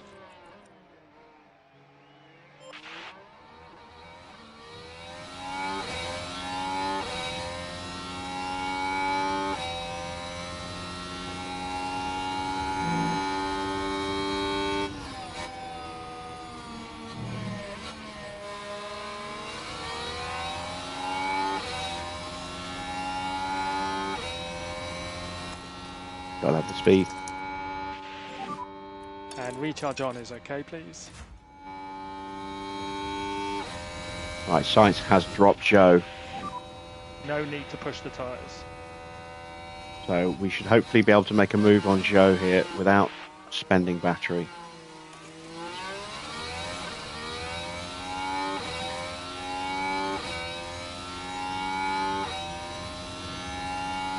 A little bit too far behind him.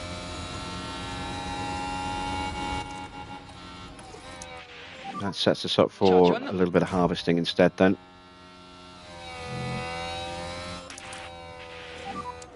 Recharge on.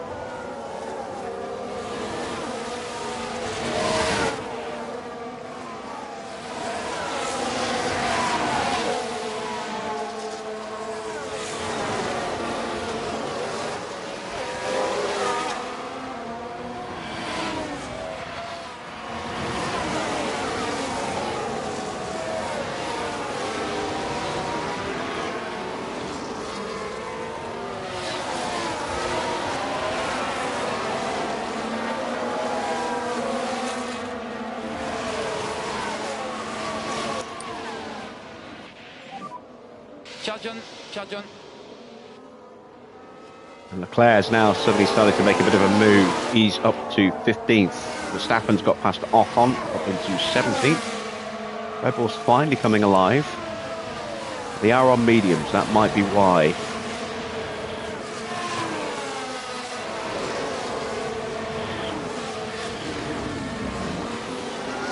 I want to make sure I get this move done. Okay, we need some deploy.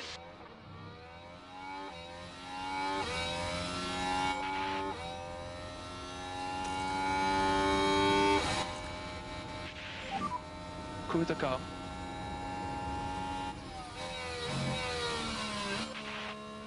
Still couldn't get it done.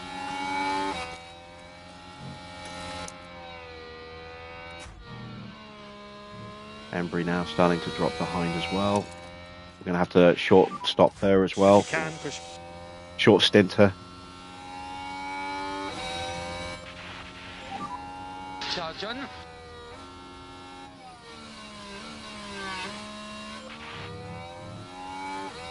Shows push to catch back up. Can press overtake where possible to discharge the battery a little bit.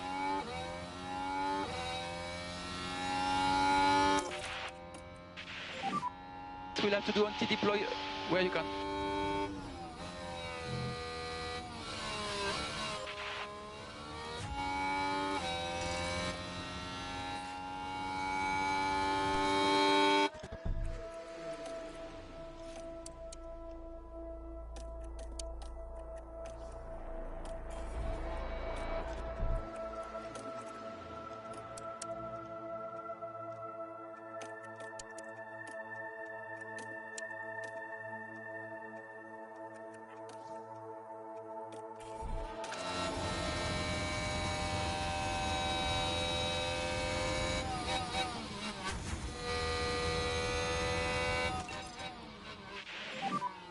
Let's try to get in.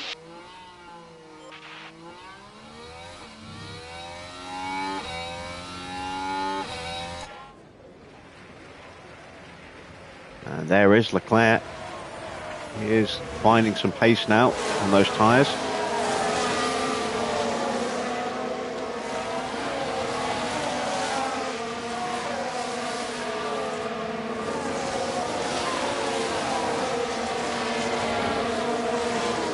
Three and a half seconds between the drivers. It's not quite enough to do a comfortable double stop. Charge on.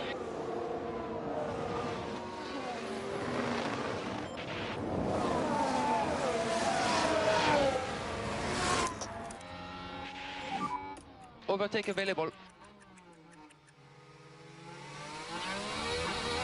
On this time.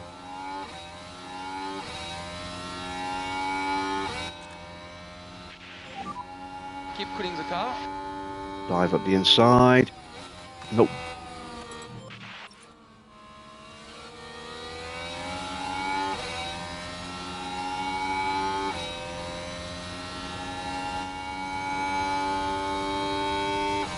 Hopefully we'll get this position.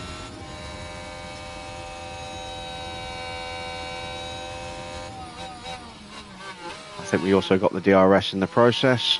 Piastri boxes. And keep an eye on We your back. did get the DRS, excellent. So that will pull us away.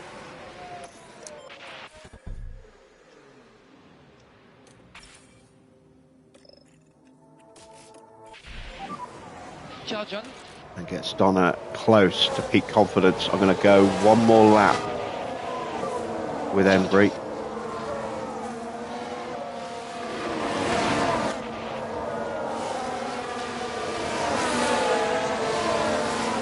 Gio all over the back of me. And recharge on now is okay, please.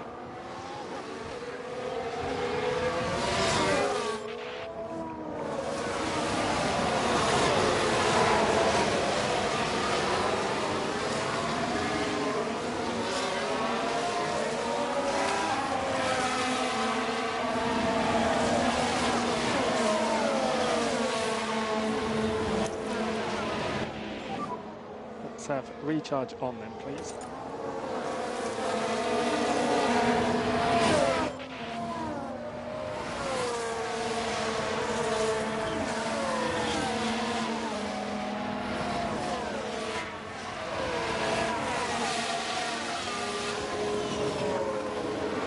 I'm not going to get the DRS. Going to leave me a little vulnerable here.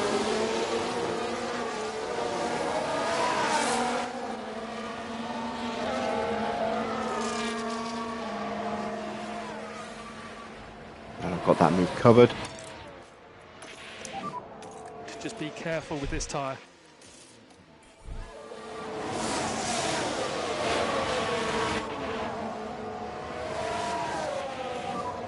Box now. 2.5, that's not a bad stop. We are going to come out behind Oscar, obviously, who's ahead of us and boxed before us. But chance now to get an undercut. On click overtake, please.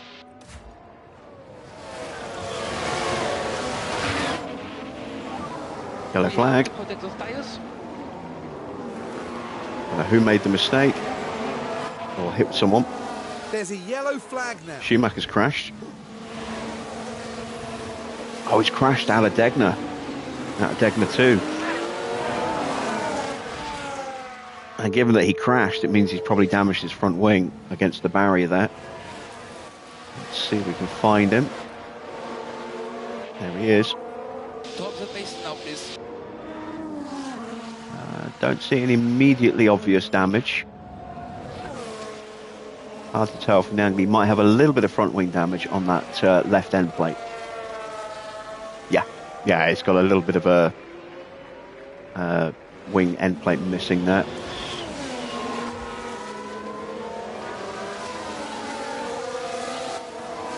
And Embry did an excellent job there, holding back Giovinazzi to the point that Norris actually got past Giovinazzi, who has dived into the pits behind us.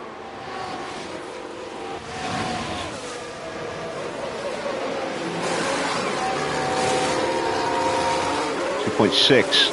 It's not an amazing stop, but it's quick enough to get us back out in front of Gio. Cars at exit. Okay, keep an eye on your battery. There's Oscar, there's Donna. So she will jump a couple of cars.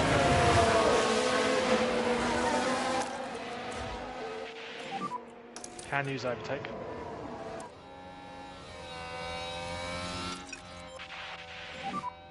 Charge on.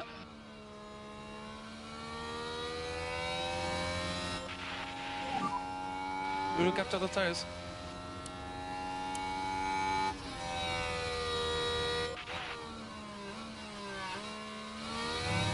Head of both Alfa Romeos. Haas still looking good.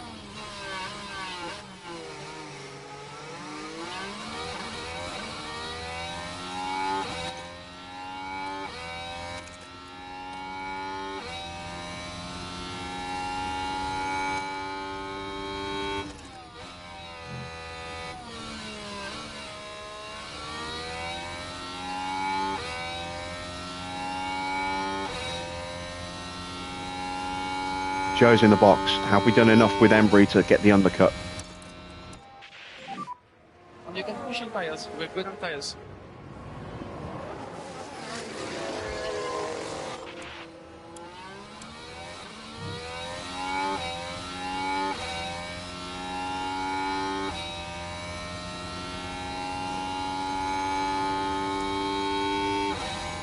Yes, we have, with both cars. Fantastic. And recharge on.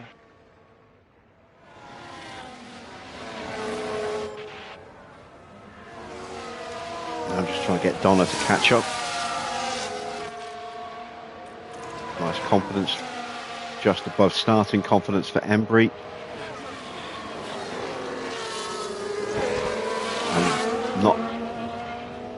I'm not expecting us to be able to hold back Giovinazzi for too long. He is on those softs. He will have a lunge at some point in a corner, and with that extra grip, we'll probably get the move done.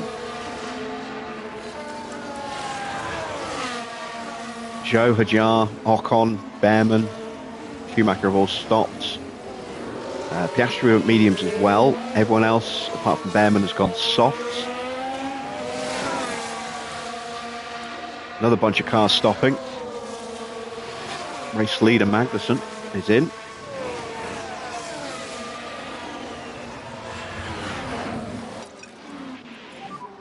Just manage your tires, please.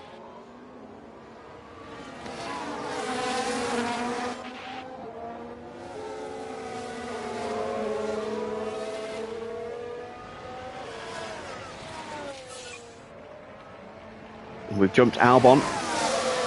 Come out just behind Norris, who was flying up to the back of us when we stopped with Embry there. So, bit of a shame. Couldn't quite get that done. He's on soft tyres, so he would probably have got past us anyway. But now we've got a chance to see if we can maybe stay with him, run at his pace.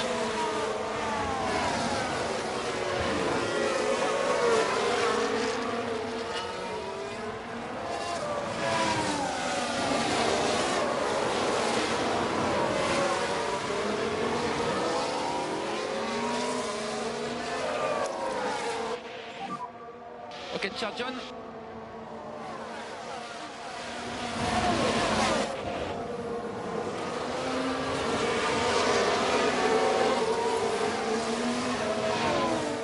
Now Tsunoda and Maloney are in. Can we get an undercut on either of them? Leclerc is in as well. So he's getting off those mediums early. Evening brief, Phil.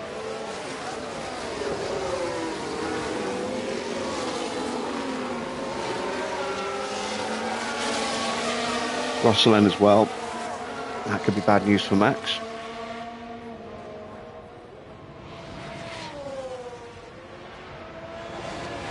And we do get in front of Maloney. Excellent. So Embry has managed to undercut him. Still behind Yuki though.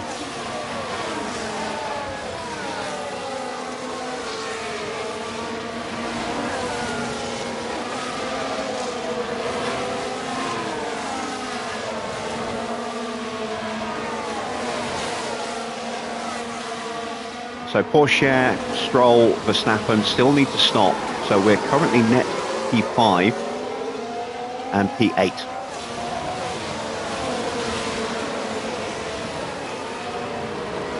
But we are swimming in a sea of soft tyres while we're on mediums right now.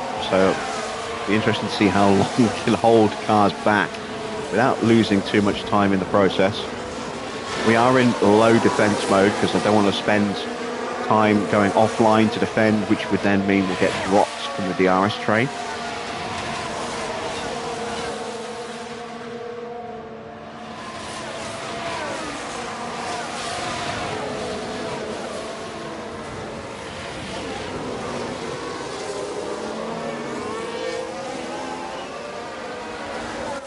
So far we just about seem to be hanging on.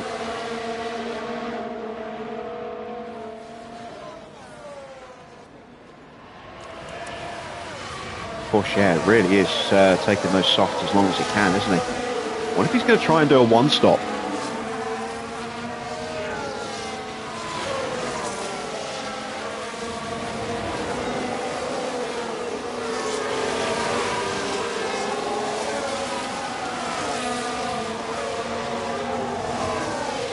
Losing a lot of time at the moment, the front two.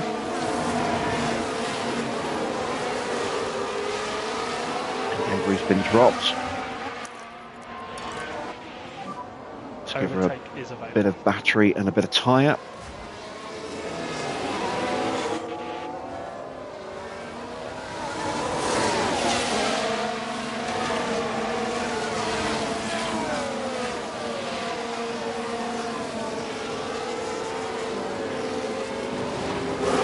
And Maloney got her anyway. Yeah, there's that grip. I was saying at some point we were going to get dive bombed and we weren't going to have the grip to hold that move off. Just didn't expect it to be Maloney that got us. That's okay. Max pits. And we can have recharge. Porsche is still out there. He must be going for a one stop.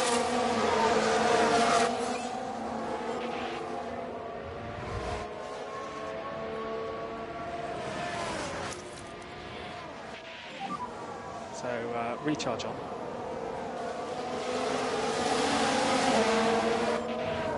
And he gets out down in 18th place. Just about where he started before the pits. A little bit more like her, please. Again, Embry is just dropping off. Time to push on these tyres. Donna's dropping off a touch as well. Okay, we need some deploy.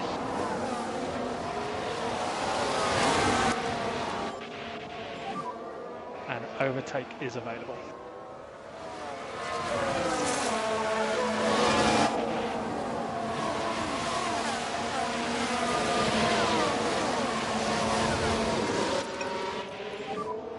Just keep looking after your tires.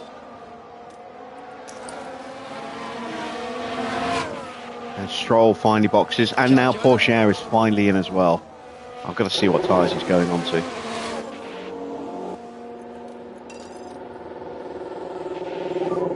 Stay close.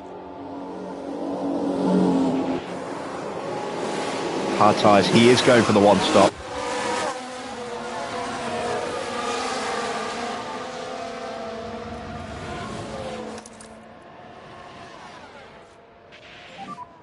And Stroll comes out behind both of our cars.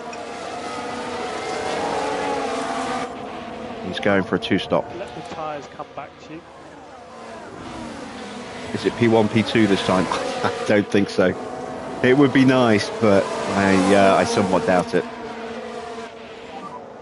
We have margin to push a bit more. Just struggling to stay with cars here at the moment. If you can, push. The good thing is, though, we will hopefully have that advantage in the middle, in the final stint, when they're all on mediums and we're on softs. Only a couple of cars started on mediums with us.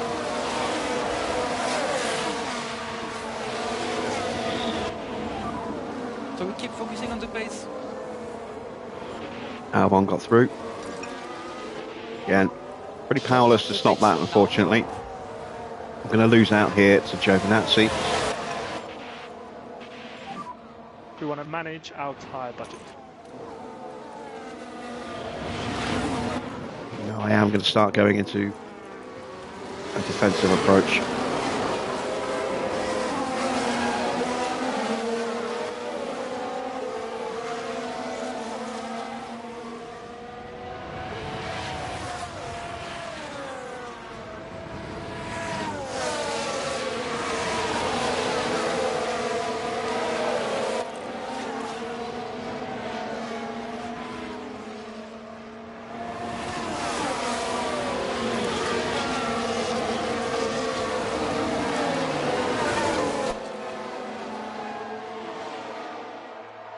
So I've got some wiggle room on these mediums, but I don't want to use it just yet.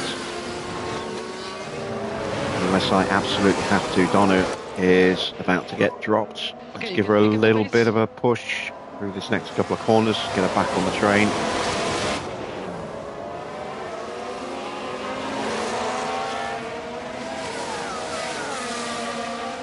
Go. Need to drop the pace.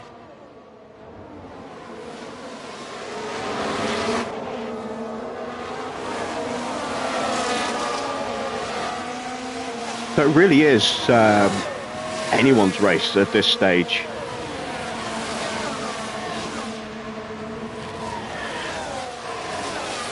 It's not beyond the realm of possibility that Red Bull can come back into this as well. They started on the mediums, now on the softs. Keep concentration high. Expect them to start making moves on this stint.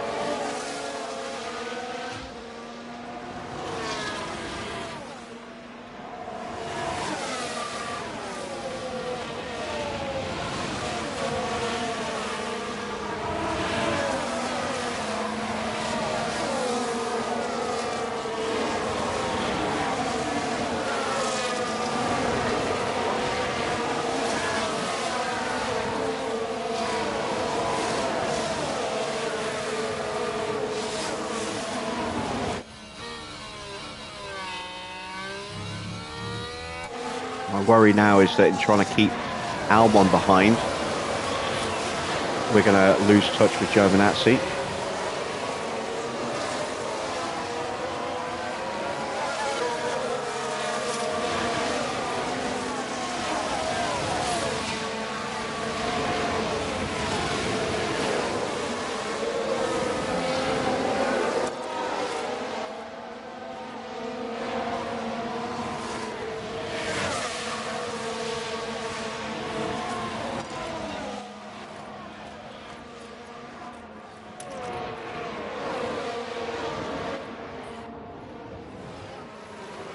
Donna has Joe all over the back of her as well, so I can't even try and get any battery into her car.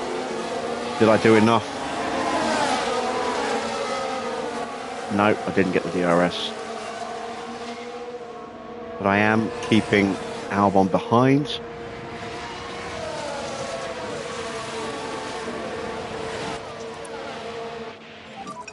We will want a little bit of Lyco.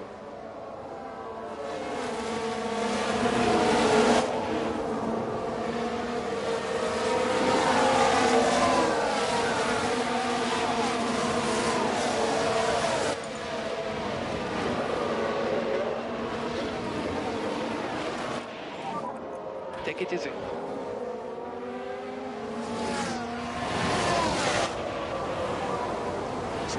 There's the dive bomb that I knew was coming.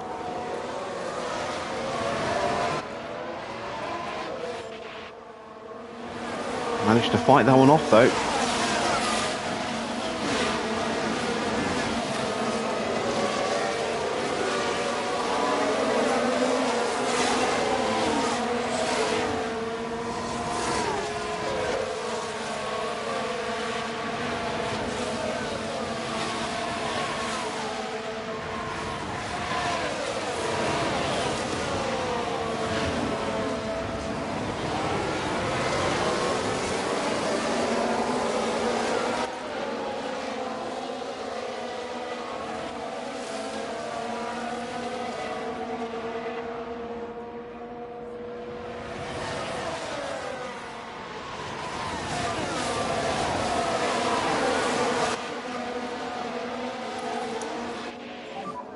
Recharge on.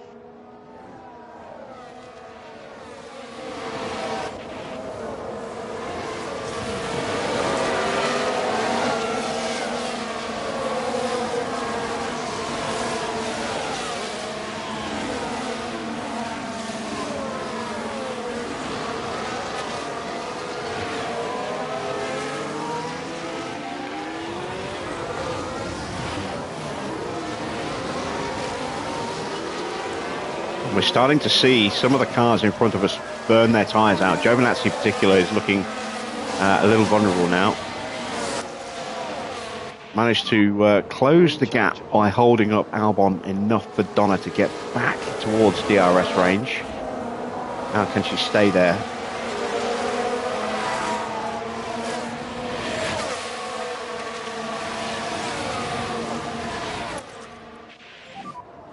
No more lift-off required. Another lunge. This one I can't defend. So, recharge on now, please.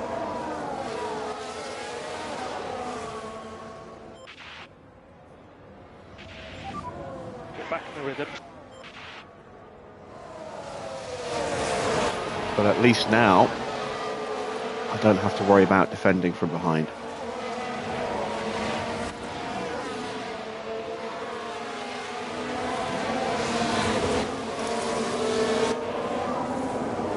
Recharge on.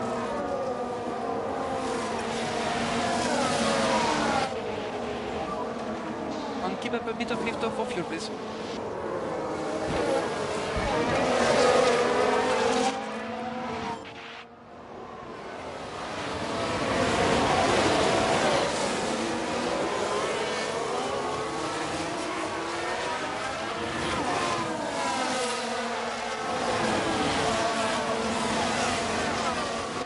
We're looking at stopping lap 40, no, it's lap 36.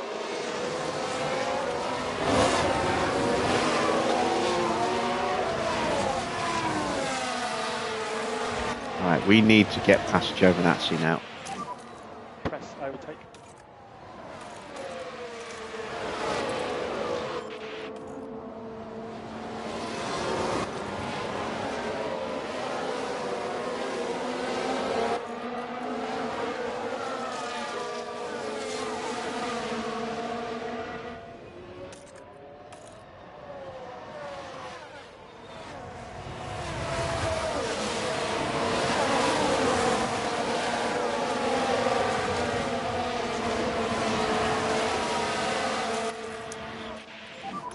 And recharge on, recharge on.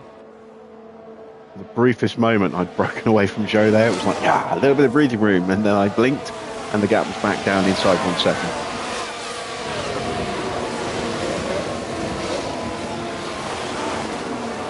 Evening Cloud, Magnussen in the lead. Yeah, he's running a new powertrain tonight, possibly something new elsewhere on the car as well.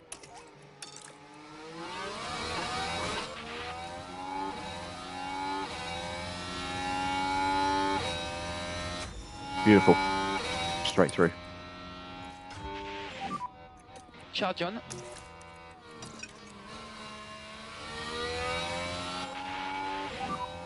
And we can have recharge on, please. No, crap. Oh, you can use the deploy.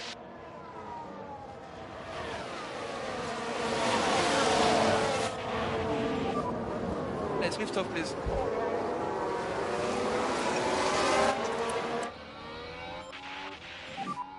Need to drop the pace.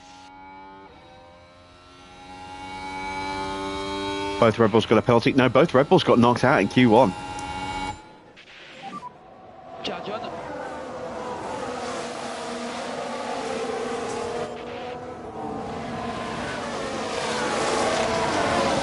We had a wet quali, and both Red Bulls were eliminated in at the end of Q1, Save as much fuel. along with Russell,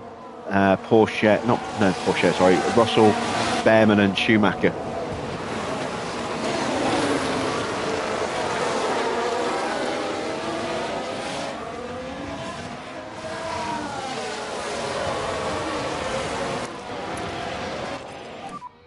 Overtake is available.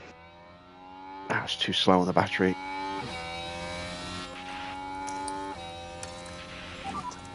And recharge But on. Albon is Now pushing, okay, please. so let's not let him break away from us. And overtake is available.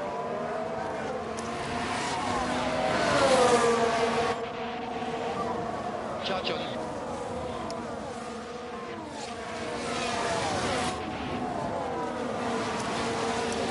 Yeah, the only penalty was a 3-place penalty for Norris for the crash he caused last night.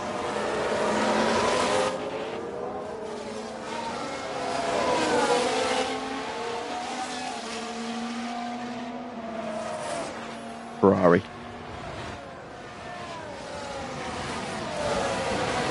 Right, we're ahead of Albon. Let's go after Piastri and Maloney. And recharge on is okay, please. Okay, charge on.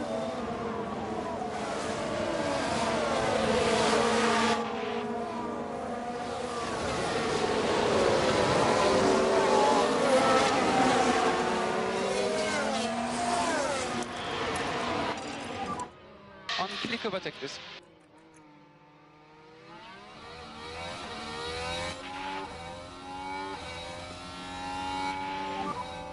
Okay, keep cooling the car now. Stroll trying to park it in the middle of the track.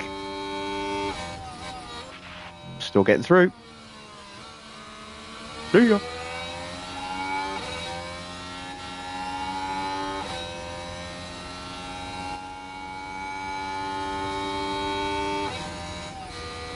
Oh, come on! What the fuck was that? Some bullshit. Yeah, what is this? God damn it. Getting royally screwed by the game there. Reminder on the battery.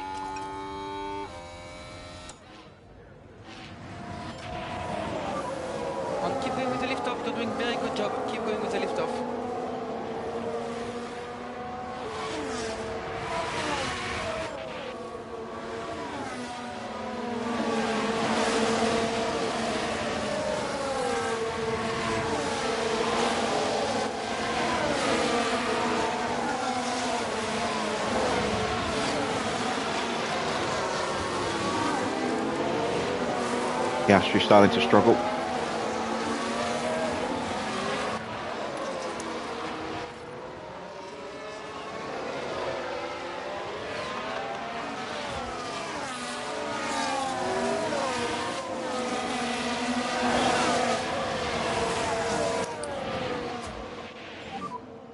John.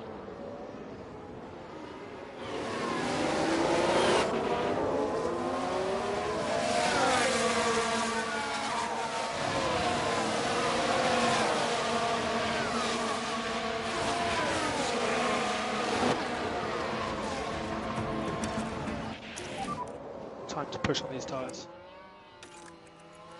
Let's get Embry through and into peak.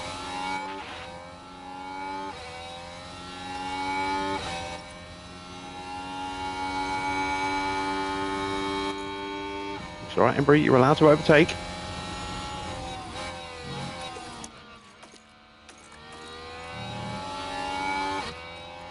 All right, we'll do it. Coming out of the hairpin. Damn it, Hajar got through. Now we've got Leclerc on us. Not gone right for Donna. You can keep the pace up on this That compound. bullshit situation with Stroll there.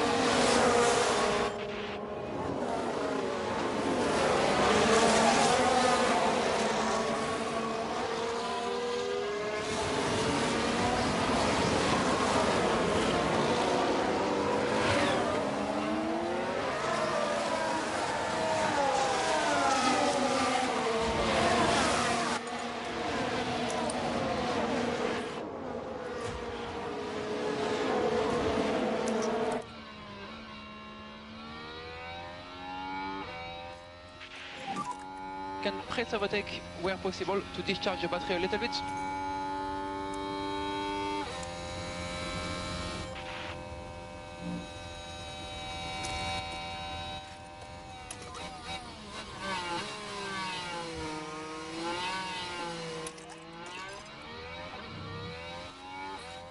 Giovinazzi's is into the pits.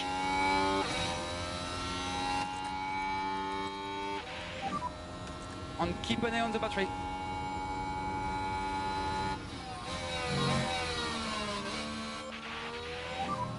We will not need liftoff.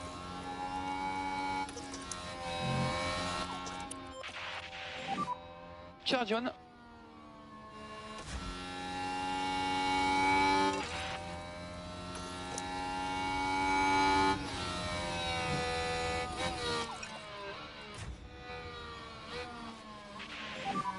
Stay close. And save fuel from now, please. Save fuel from now.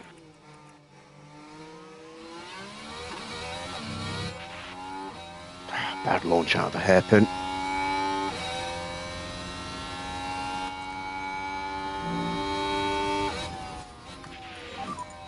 Okay, we need some deploy.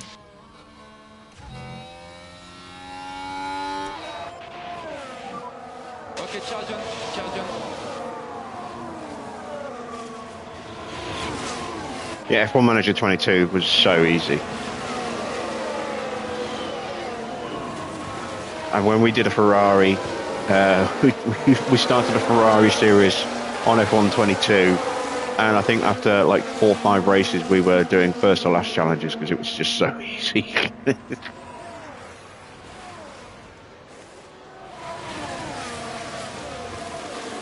That series didn't even last a season.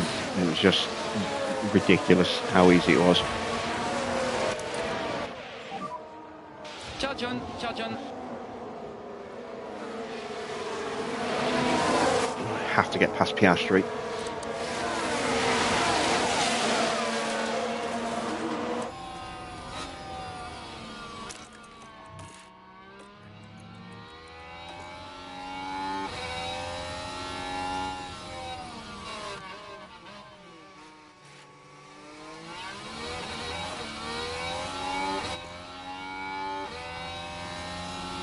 Oh, come on, overtake him for fuck's sake.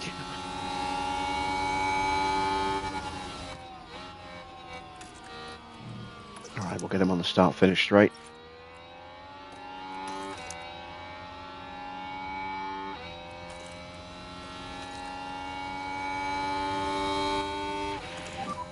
Recharge on.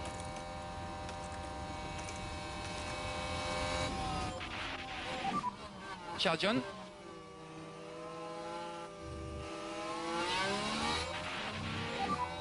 They've been making mistakes, so let's put them under pressure.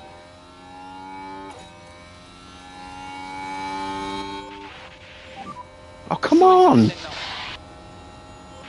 Damn it, Emery. Killing me here.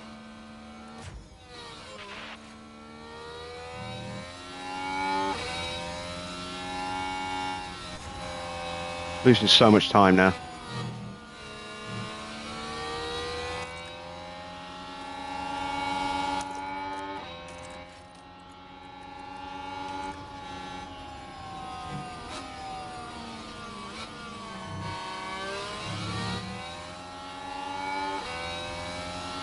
Make the move, please.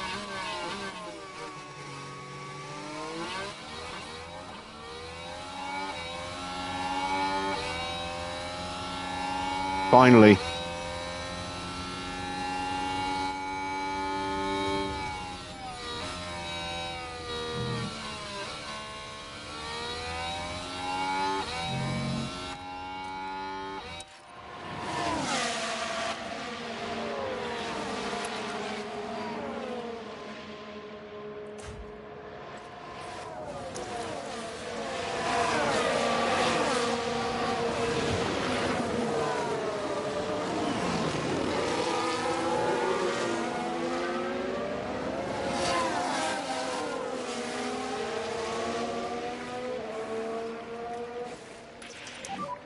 Sonoda boxed.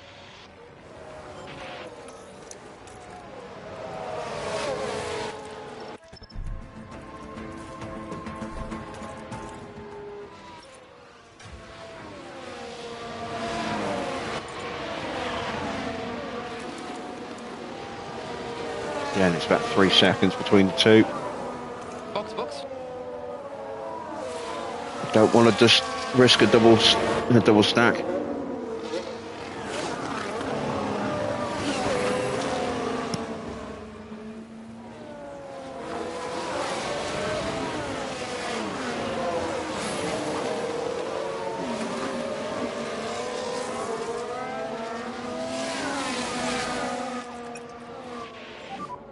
We think a little bit more Lyco will help.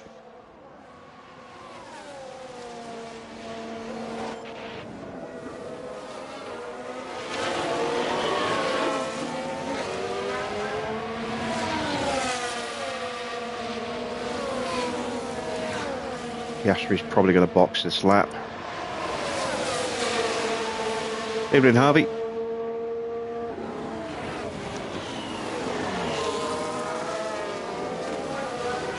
What have you missed? You missed a crazy Q1. Both Red Bulls were eliminated.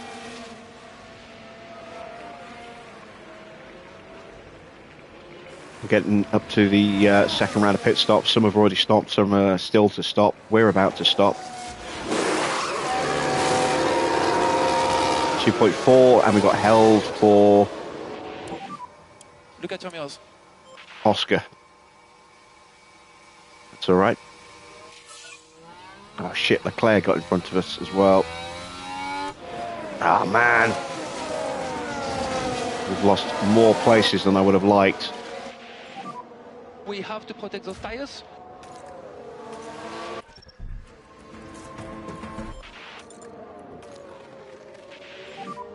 And we are boxed this way.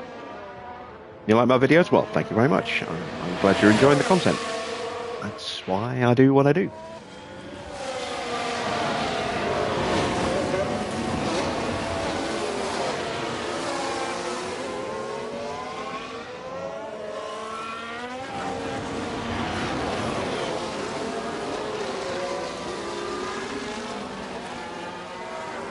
We'll go for a flying lap attempt on the next lap.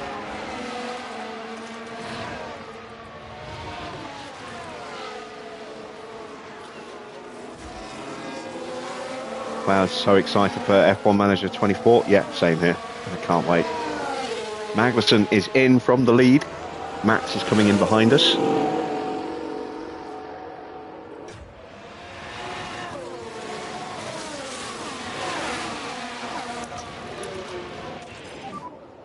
Only can use the deploy. 2.4 second stop. That's a good stop. But 2 drivers with a 2.4 second stop now. You'll be close to cars at exit. Cool the car.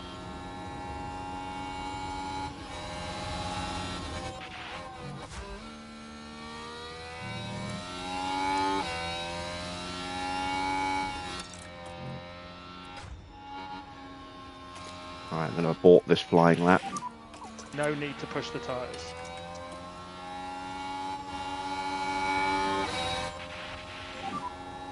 We look after the tires.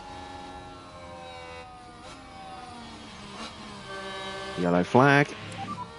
Charge on. That's in front of us, I think. It is. It's Sonoda. This one is involving Yuki Tsunoda. Things look fine here. Oh, and the car locks up. Now, they did leave it very late.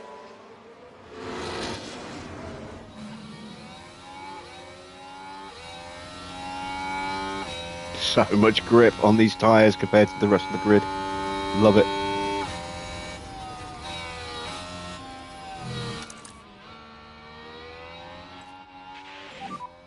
Recharge on.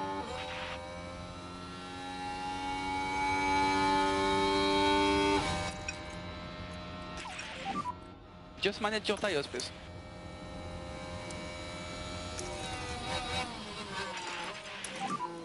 On charge on.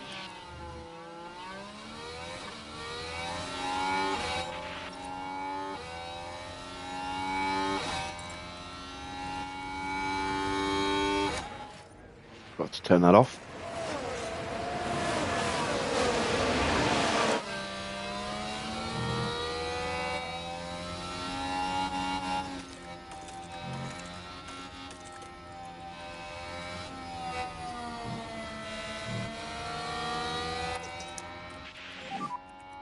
Charge on for now.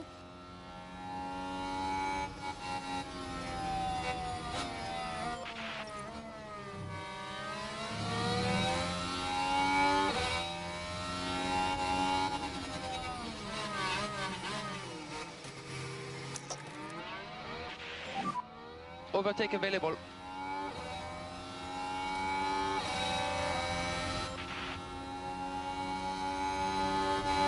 Look at this, more bullshit trying to get past Stroll.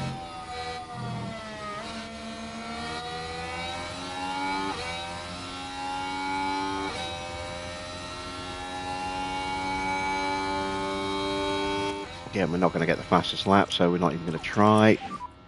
And recharge on now is okay, please. Just be careful with this tyre.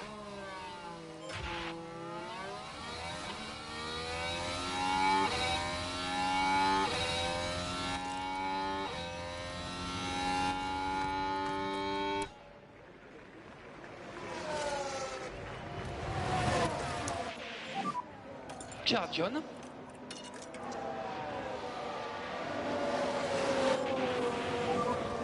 Just keep looking after your You wonder how it's going to work with the budget. Yeah, it'd be interesting if they have made some tweaks and changes. Obviously, they made some significant cost changes in this game. I'd imagine they will do something similar. And recharge on, recharge on. In terms of the next one with driver academies and stuff, you know, Charge on affiliate now, program.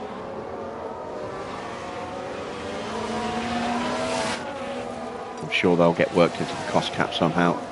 If you can, push on.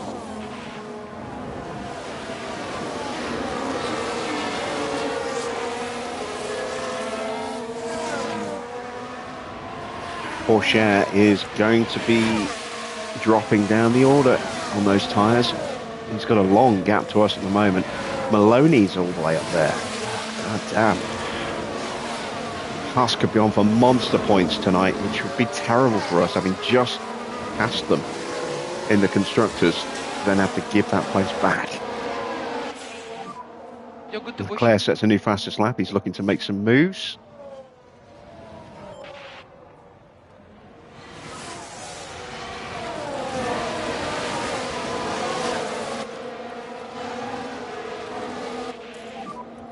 happy to stay where we are. Just trying to ignore cars behind if we can.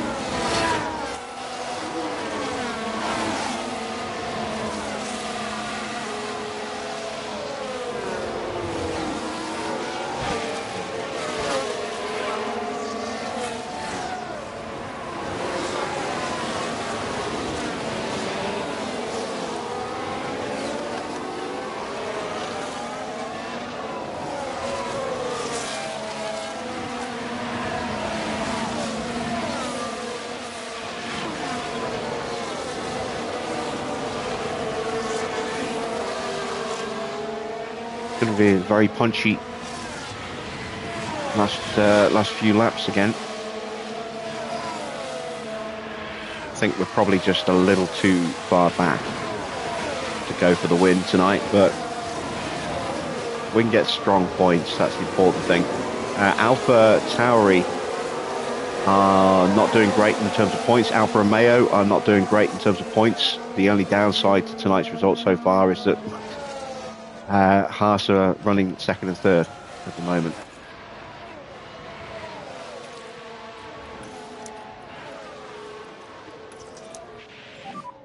Let's have recharge on then, please. Charge on.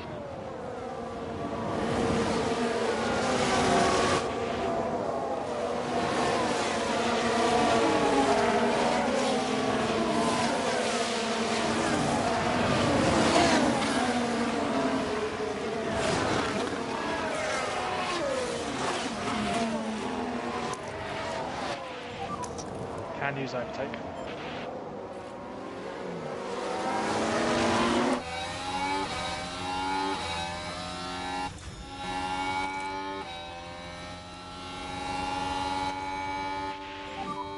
Cool the car, please. I couldn't quite sneak it up the inside of Piastri there.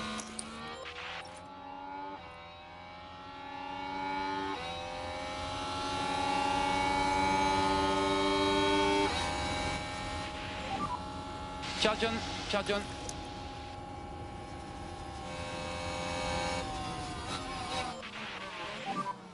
Charge on.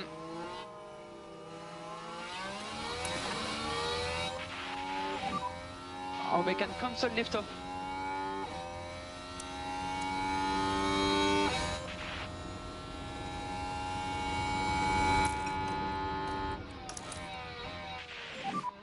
So recharge on.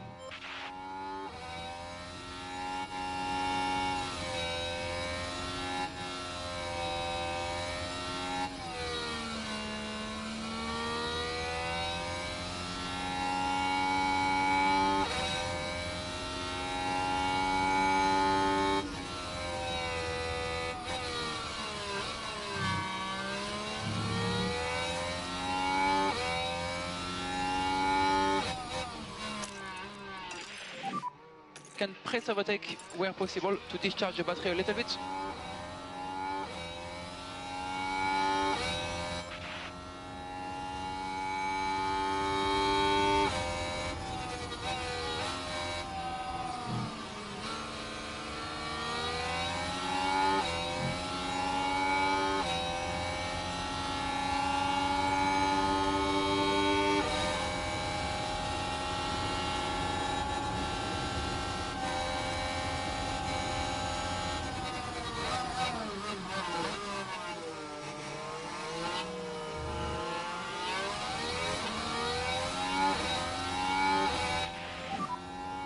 Battery is on the low side.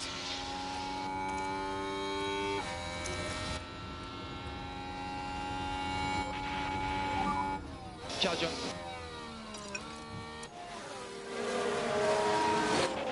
All right, 10 laps to go. Down the brakes now.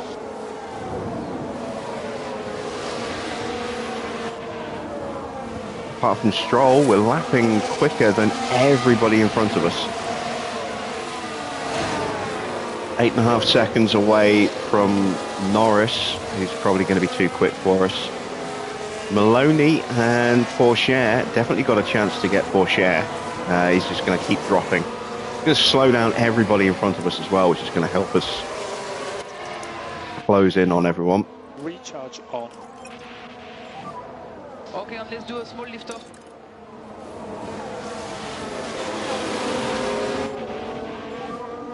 And we have margin to push a little bit more on the tires. Albon's struggling a little bit as well, for some reason.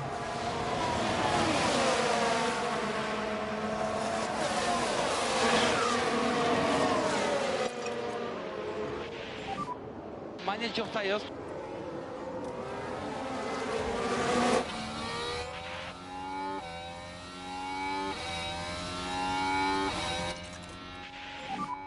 Let the tyres come back to you. A little bit more like that.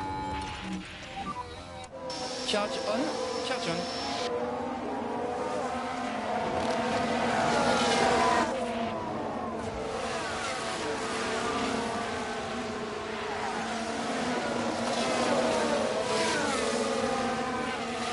Porsche now down to fourth. Magnussen making moves.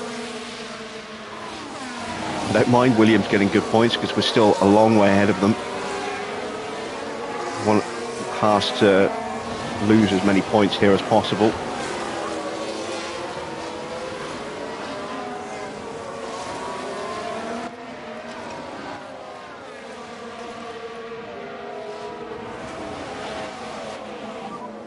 We need a little bit more lift off, please.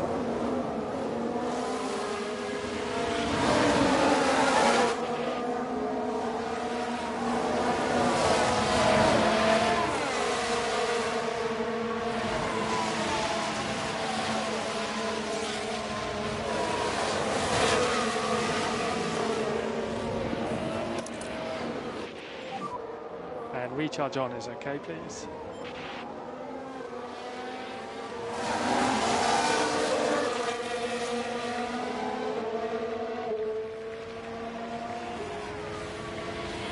See, Leclerc has recovered really well up to fifth place. I don't think I'm going to get the fastest lap from him. Max is still down in 15th.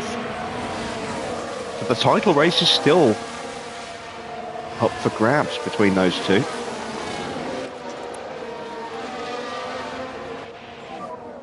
No more lift off required. We're going to go full send here in a second.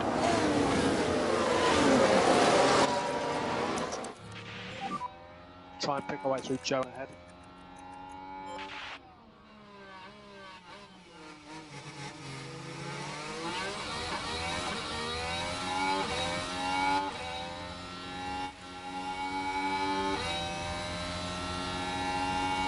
Joe moving under, moving a lot there. We got through though.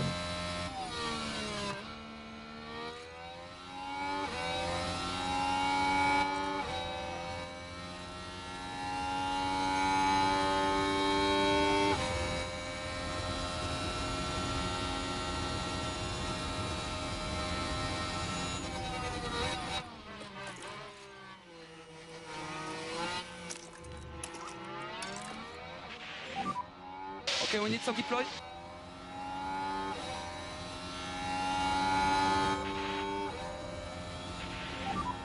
Tyres behaving kind of as expected.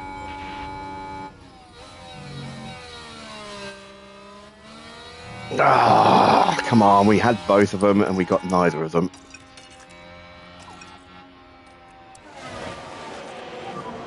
Big lifts. Still can't get past Piastri either. Ah, that is so annoying. A little bit of deploy. We've been so stubborn today. We'll have another try here.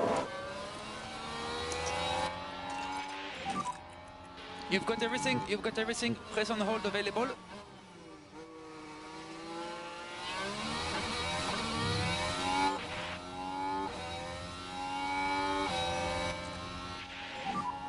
Keep cooling the car.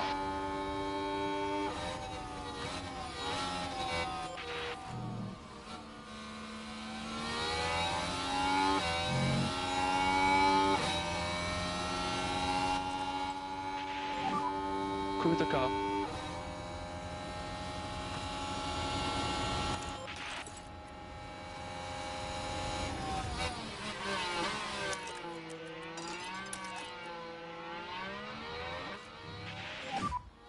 press overtake. We don't have enough battery.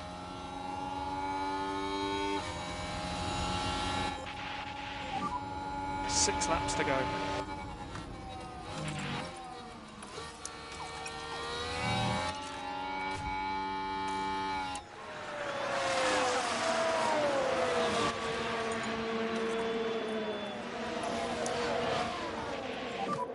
Need to drop the pace.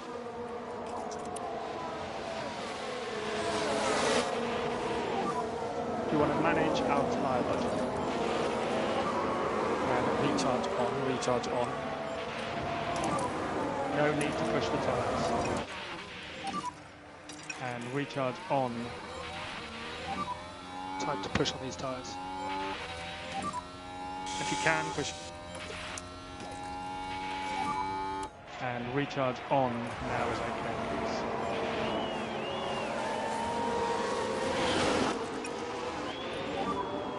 Let's lift off, please.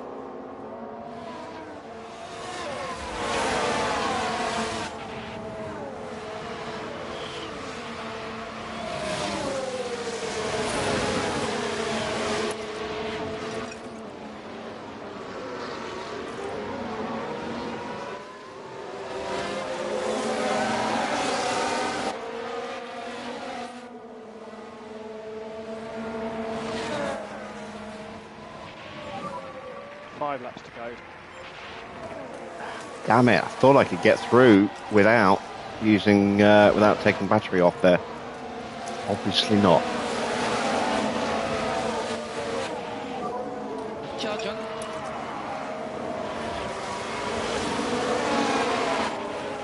That's not good. Stroll is really flying at the moment. He's up to fourth now. Got ahead of Leclerc.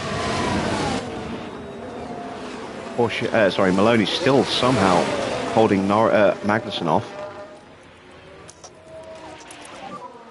And overtake is available.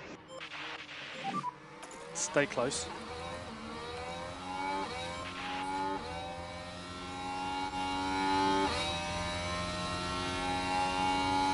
Have to get this move done here.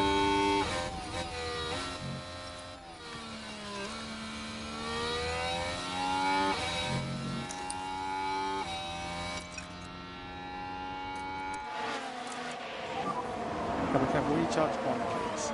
So the one stop has not worked for Porsche, but then I didn't think it would.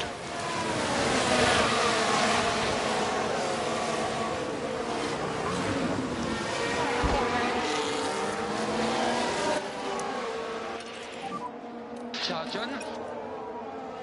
Still want to try and get Donna up a little bit higher if we can. Reminder, a little bit of. Gonna have to wait for our sweet spot coming out of the hairpin, I think. No way we're going to really get past in the DRS train. Not without more battery than we have.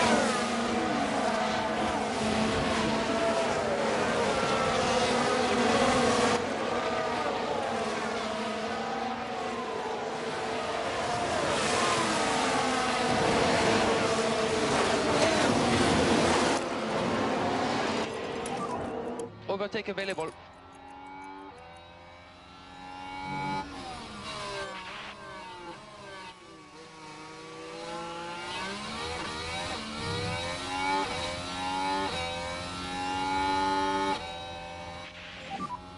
Okay, keep cooling the car now.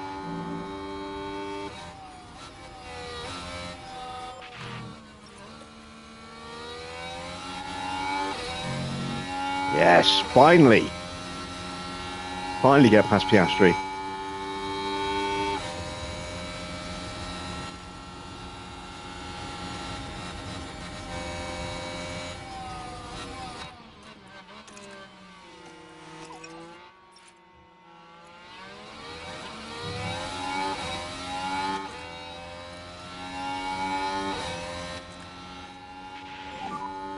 And keep an eye on your battery.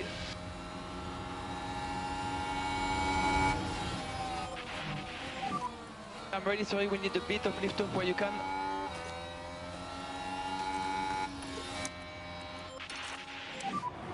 You can use overtake.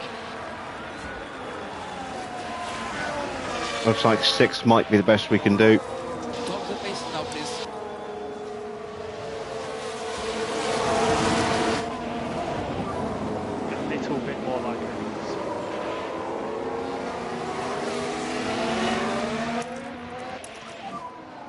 you can use the deploy.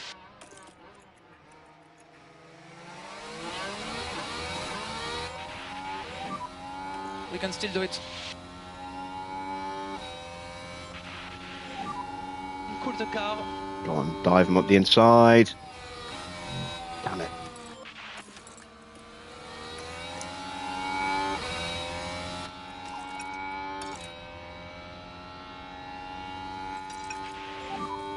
Okay, keep an eye on your battery.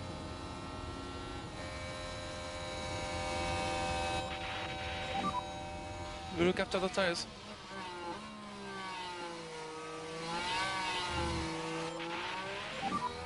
Lift off for the fuel.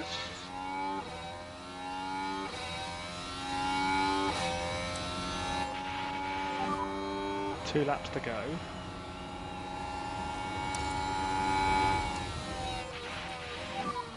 You're good to push.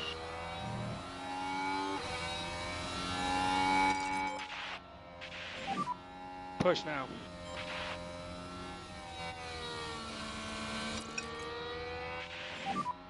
Need to drop the pace.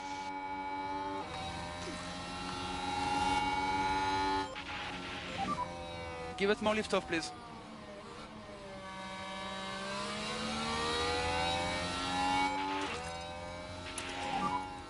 Let's try to take opportunity.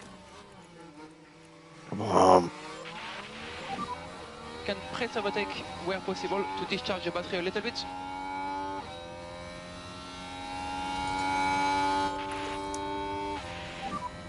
Charge on.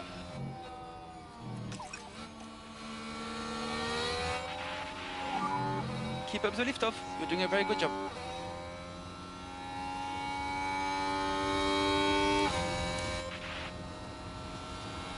Can I get past Porsche? If I can't get past Porsche, I'm going to be very, very disappointed here.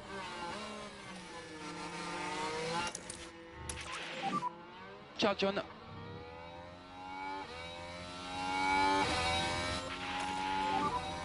Reminder on the battery.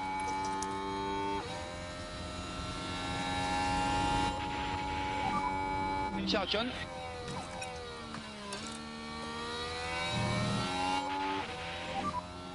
We do need a little bit of liftoff for the fuel.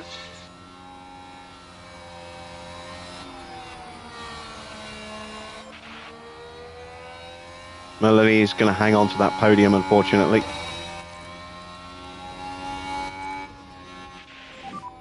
Cool the car, please.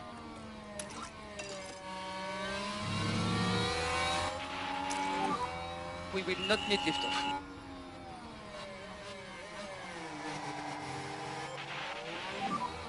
On click overtake, please.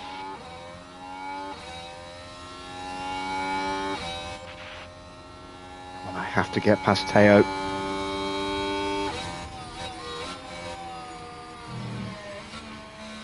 Everything you got now, please, Donna. On keep an eye on the battery.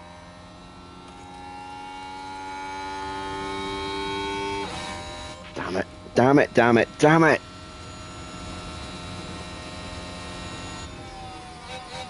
I don't have the battery to beat him out of the chicane here. Lando Norris wins it. He's first over the line. So that's P6.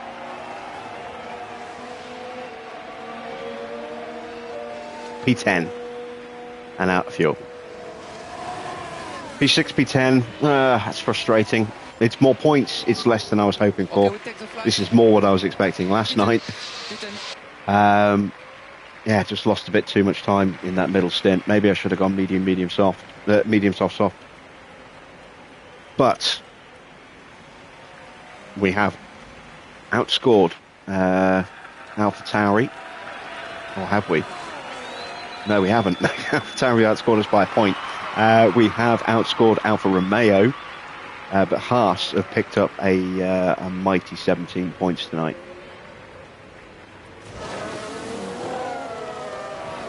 And what a recovery from Leclerc. What an excellent performance from the Aston Martin driver that was. I tell you what, they had to work hard for those points today. What a phenomenal achievement that is. It's hugs all round for the team. In fact, they all deserve a pat on the back as well for everything that they've achieved. Though Karun, with the garages full of activity, what's the mood like down at Aston Martin now? It was a really strong outcome for them today, with both drivers performing well, capping off a good weekend. And that's all for today as we wrap up the weekend here in Japan. For the next round, we'll be travelling to Qatar as the drivers battle it out at the Losail International Circuit. We'll see you there. So then, confirmation of the final result. It is a win for Lando, up 10 places. We knew he was quick with his completely rebuilt car, brand new everything tonight. That 3-place penalty starting him in 11th after qualifying 8th, but he fought through and got the win ahead of Magnussen, who's been quick all weekend. Maloney up 4 places to take the final step on the podium. Leclerc up 15 places, started 19th. Got the fastest lap and another 12 points on top of that as well. Very, very good race for him. Scroll down a couple of places. Embry in 6th, dropped down 1 from where she started, but I think that's her best result of the season. I think. Albon up 2, Zhou up 2, Porsche down 7. The one stop just did not work for him. Donna up 2 after a poor qualifying. Hopefully we can find a bit more pace at Qatar, but yeah, a little disappointed in the end that I couldn't at least get her past Teo, but not too bad. If we look at the bottom half of the standings, there you see Oscar in 11th, down 7. Not a good race for him in the end. Giovinazzi dropping 5 places as well, behind Hajar. Sainz in 14th. Max only gaining 1 place all race, from 16th to 15th. Russell only gaining 1 place. Tsunoda, disastrous race for him, down 11 places, thanks to that lockup. You know, that will have contributed, but he wasn't looking amazingly quick anyway. Ocon going backwards, down 3 places. Behrman qualified 18th, finished 19th, and Schumacher down in 20th, finishes where he started and a long way off as well. In the drivers' standings, the gap is now just 1 point between the 2 Red Bull drivers. That is very much game on for the title fight. Lando gets some much needed points to pull him away from George Russell. He's on 153, 33 points clear now of the Ferrari, with Oscar 3 points further back. Porsche's 2 points move him 5 away now from Hajar. Tsunoda is very close, just a point behind. Then it's Ocon and Zhou in 9th and 10th, 10 points separating them as Zhou gains 2 places above of Giovinazzi and Donna. We're just 3 points behind Zhou, so we can easily get those points back. Then it's Sainz, Stroll in 14th, gaining 10 much needed points for him. Schumacher down in 15th, now just 2 points ahead of Embry. Behrman drops down to 17th. Disaster for the defending champion here. And then it's Magnussen in 18th, moving above his teammate by 4 points after a superb drive for him. Pole and 2nd place, 19 points scored. And then Maloney at the bottom there, picking up 15 points. Big points, brings him to just 2 within Alex Albon. In the constructors' standings, 479 points for Red Bull. McLaren moved past Ferrari by 6 points. Ferrari not scoring anything this weekend. That has brought McLaren right back into it. It's going to be a fight all the way to the end for those two for 2nd place. Mercedes a little bit too far back, I think, to be really in the mix there. They do pick up another 4 points tonight. No points for Alpine or Alfa Romeo. Excuse me.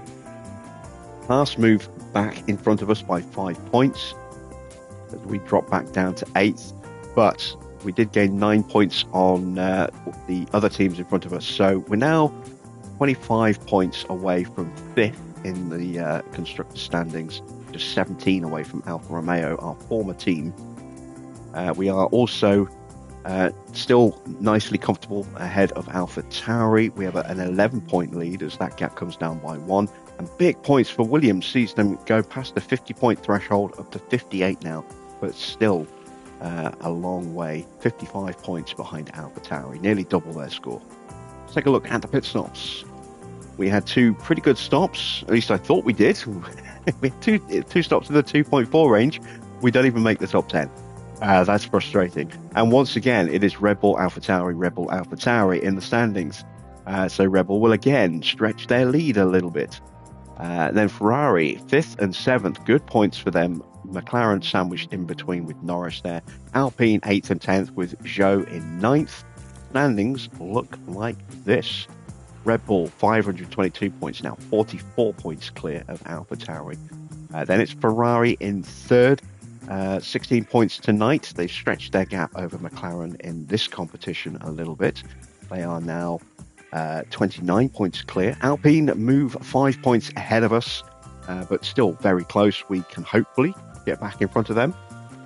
Mercedes in 7th, 14 points behind us. Then it's a big gap down to Williams in 8th on 20 points. Alfa Romeo with 1 point, and Haas still yet to register a point.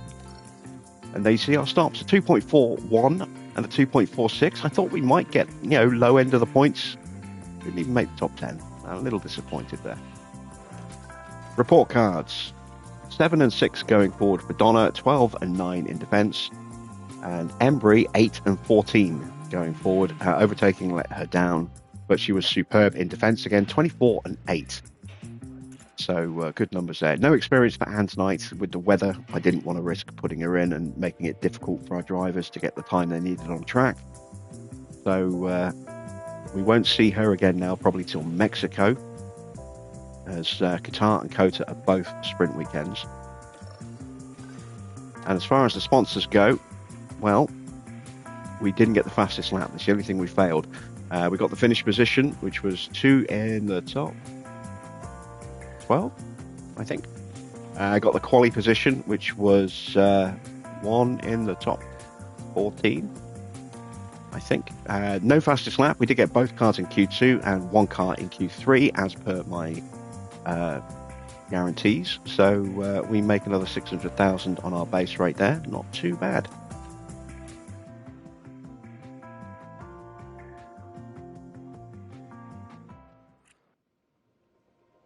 Check our inbox. Right, we've got the results of the regulation changes. Will we get an increase in the cost cap? We voted for it, as did Ferrari. McLaren voted against. Red Bull and Mercedes both for. Alpine against. It's 4-2, 4-3, 4-4, 4-5, 4-6. Bugger. So, cost cap will not increase by 5 million. We will stay at 134 point whatever. 134.2. So it will not go up back to its starting value of 139, unfortunately.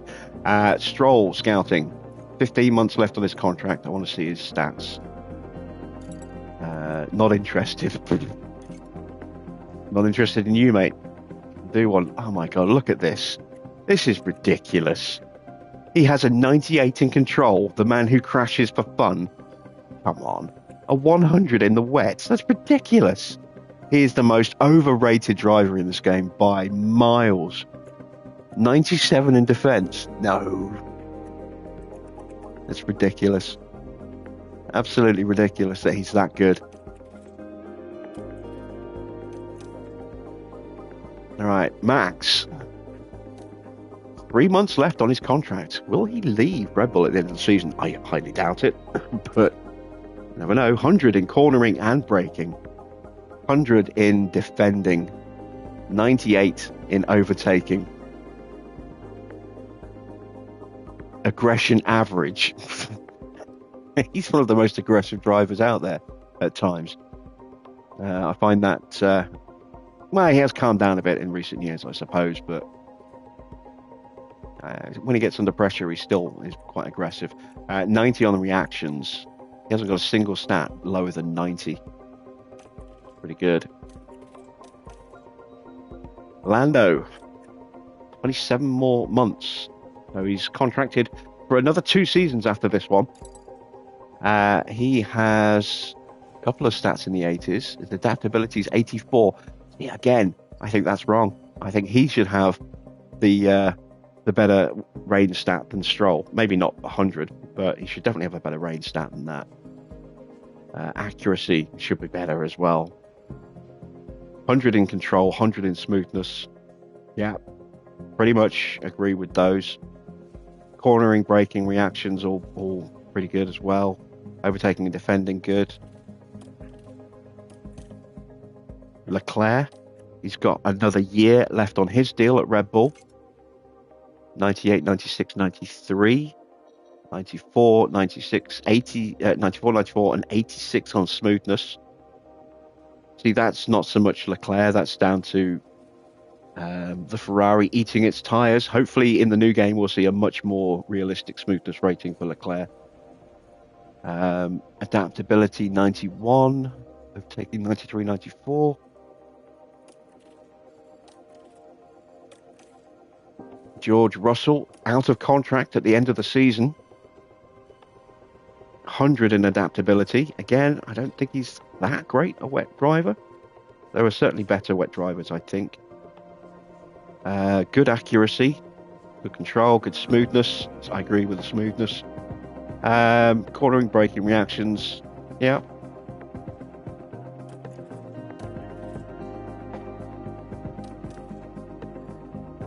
Oscar is tied up for another 3 years after this season at Ferrari.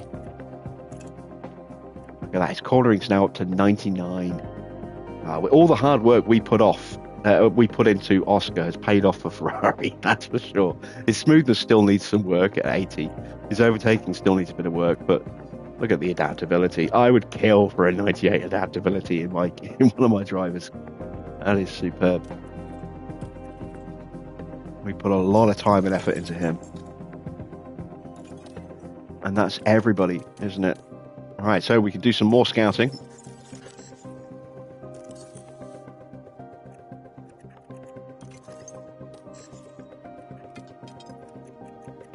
Let's have a look at Joe.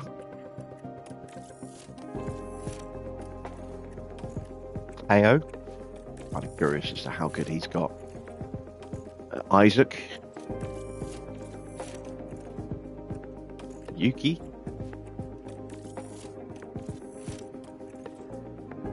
Mick. Mick, I think, is out of contract at the end of this season, if memory serves. We're going to skip over Gasly because we already have his information. And Maloney. There we go.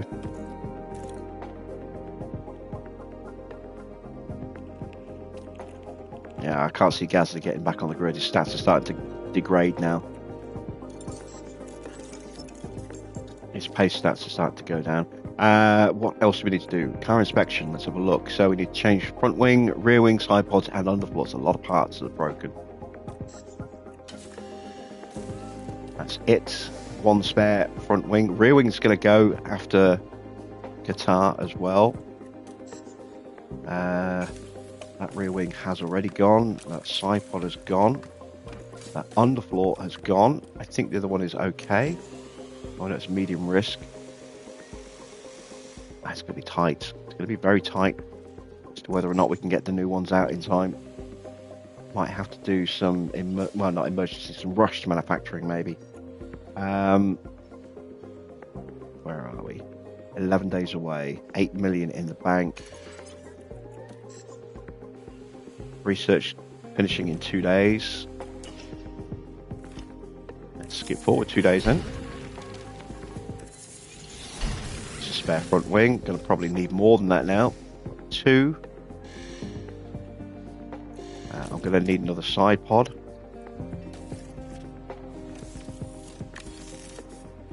I'm going to need to go ahead and add another suspension to the build queue, given that one's already starting to wear out. Rear wing, we're going to need to make some more rear wings.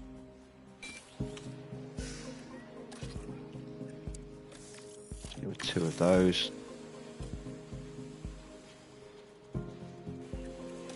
Chassis, am I making chassis? I am.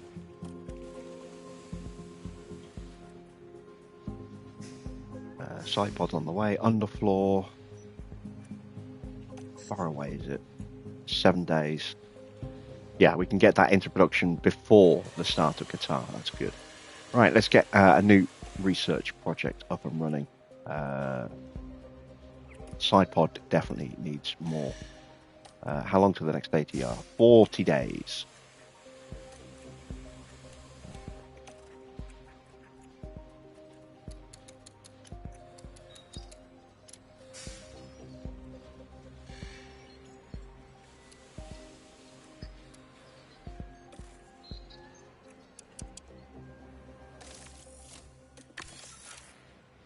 There we go.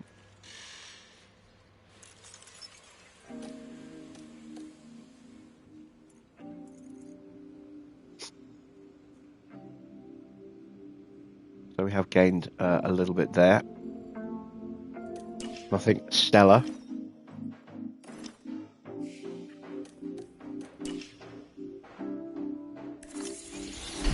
Spare chassis.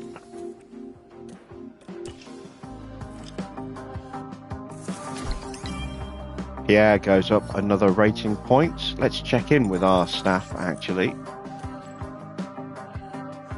Yes, feedback's at 99. I wonder why it had gone up, why he was getting such good communication back from Donna recently.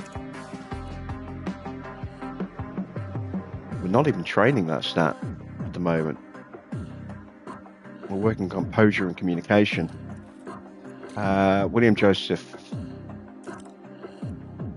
doing the same, communication and composure. Let's switch that to feedback and composure, just so we can get set of information back a little bit quicker. Andy's out of contract in the season. We are going to try and replace him with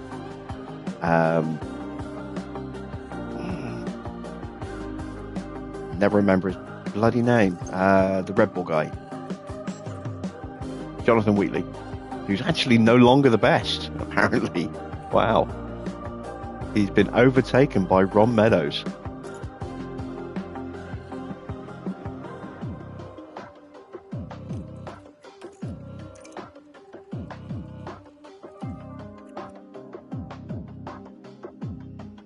Still want Ron.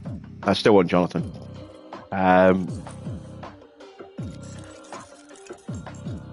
Advance time a little bit more. Spare rear wing.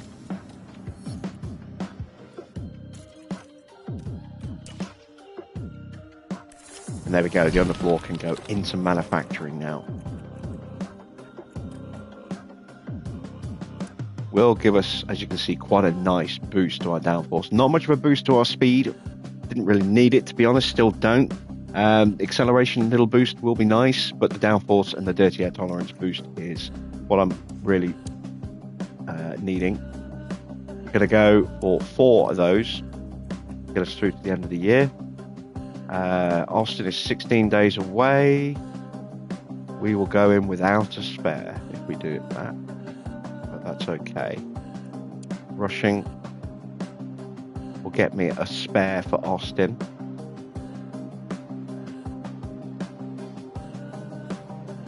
But we'll throw another 50% of the cost on. I don't want to waste that money.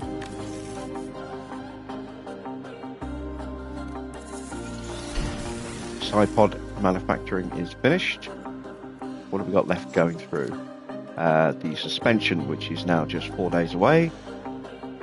So we'll have that on the day of the race, in case we damage one in the sprint. That'll be nice.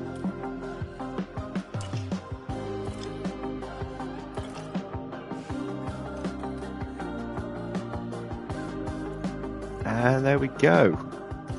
So, mixed bag tonight. Double points finish again. Not quite as good a points finish as I was hoping for. So this is more in line with what I was expecting us to get yesterday. But I'll take the points. It's a shame that we did lose a couple of points to Haas in the standings there. We're now 5 points behind them again. But we have clawed back a bit more ground on both Alpine and Alfa Romeo. So, although we've taken a step backwards, hopefully we will take 2 steps forward once we get to COTA and put those new underfloors on, because we still have a very, very quick car. in terms of top speed. We still have the best DRS on the grid. And if we can just get that extra bit in our downforce and maybe even just get a slight improvement in our acceleration, with our drivers continually improving their abilities as well as their results, we could start becoming a more consistent threat for the top half of the points, maybe for the podium on a more consistent basis. I am more confident about us at least overhauling Haas and hopefully catching Alfa Romeo than I was a couple of races ago. So, we'll be back on Monday for round 18, a sprint weekend at Qatar. We usually do very well in the Qatar sprint by protecting our tyres early on and then going quite heavy with the pace towards the end. And we do that again this time with drivers who are less capable than we've used before. That will be an interesting thing to see. And then can we then convert that into a decent result in the race? We do have pretty good medium downforce, which dominates the cornering requirements around Qatar. Again, it's kind of up to whether or not anyone's brought an upgrade. There has been a little gap between Suzuka and here. There is a chance that someone will have snuck an upgrade onto the car. We'll see. And then COTA on Tuesday. Looking forward to that, which means Wednesday will be Mexico.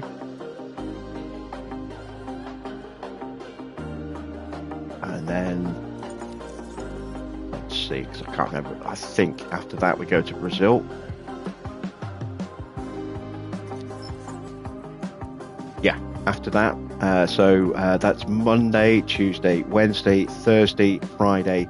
I will do Saturday with Abu Dhabi next weekend. Got a busy weekend this weekend for myself, moving furniture around as I move from one room to the other. So the plan will be to do Abu Dhabi next Saturday, and then I may even do a race on Sunday as well. I don't know. I might wait till Monday and get the next season started. But we shall see. We shall see how things go. Until then, I hope you enjoy your weekend. I will be back, as I say, on Monday at the usual time of 8 p.m. Until then, thanks for watching. I am Jim Bob, and I'll be back with more F1 Manager very soon.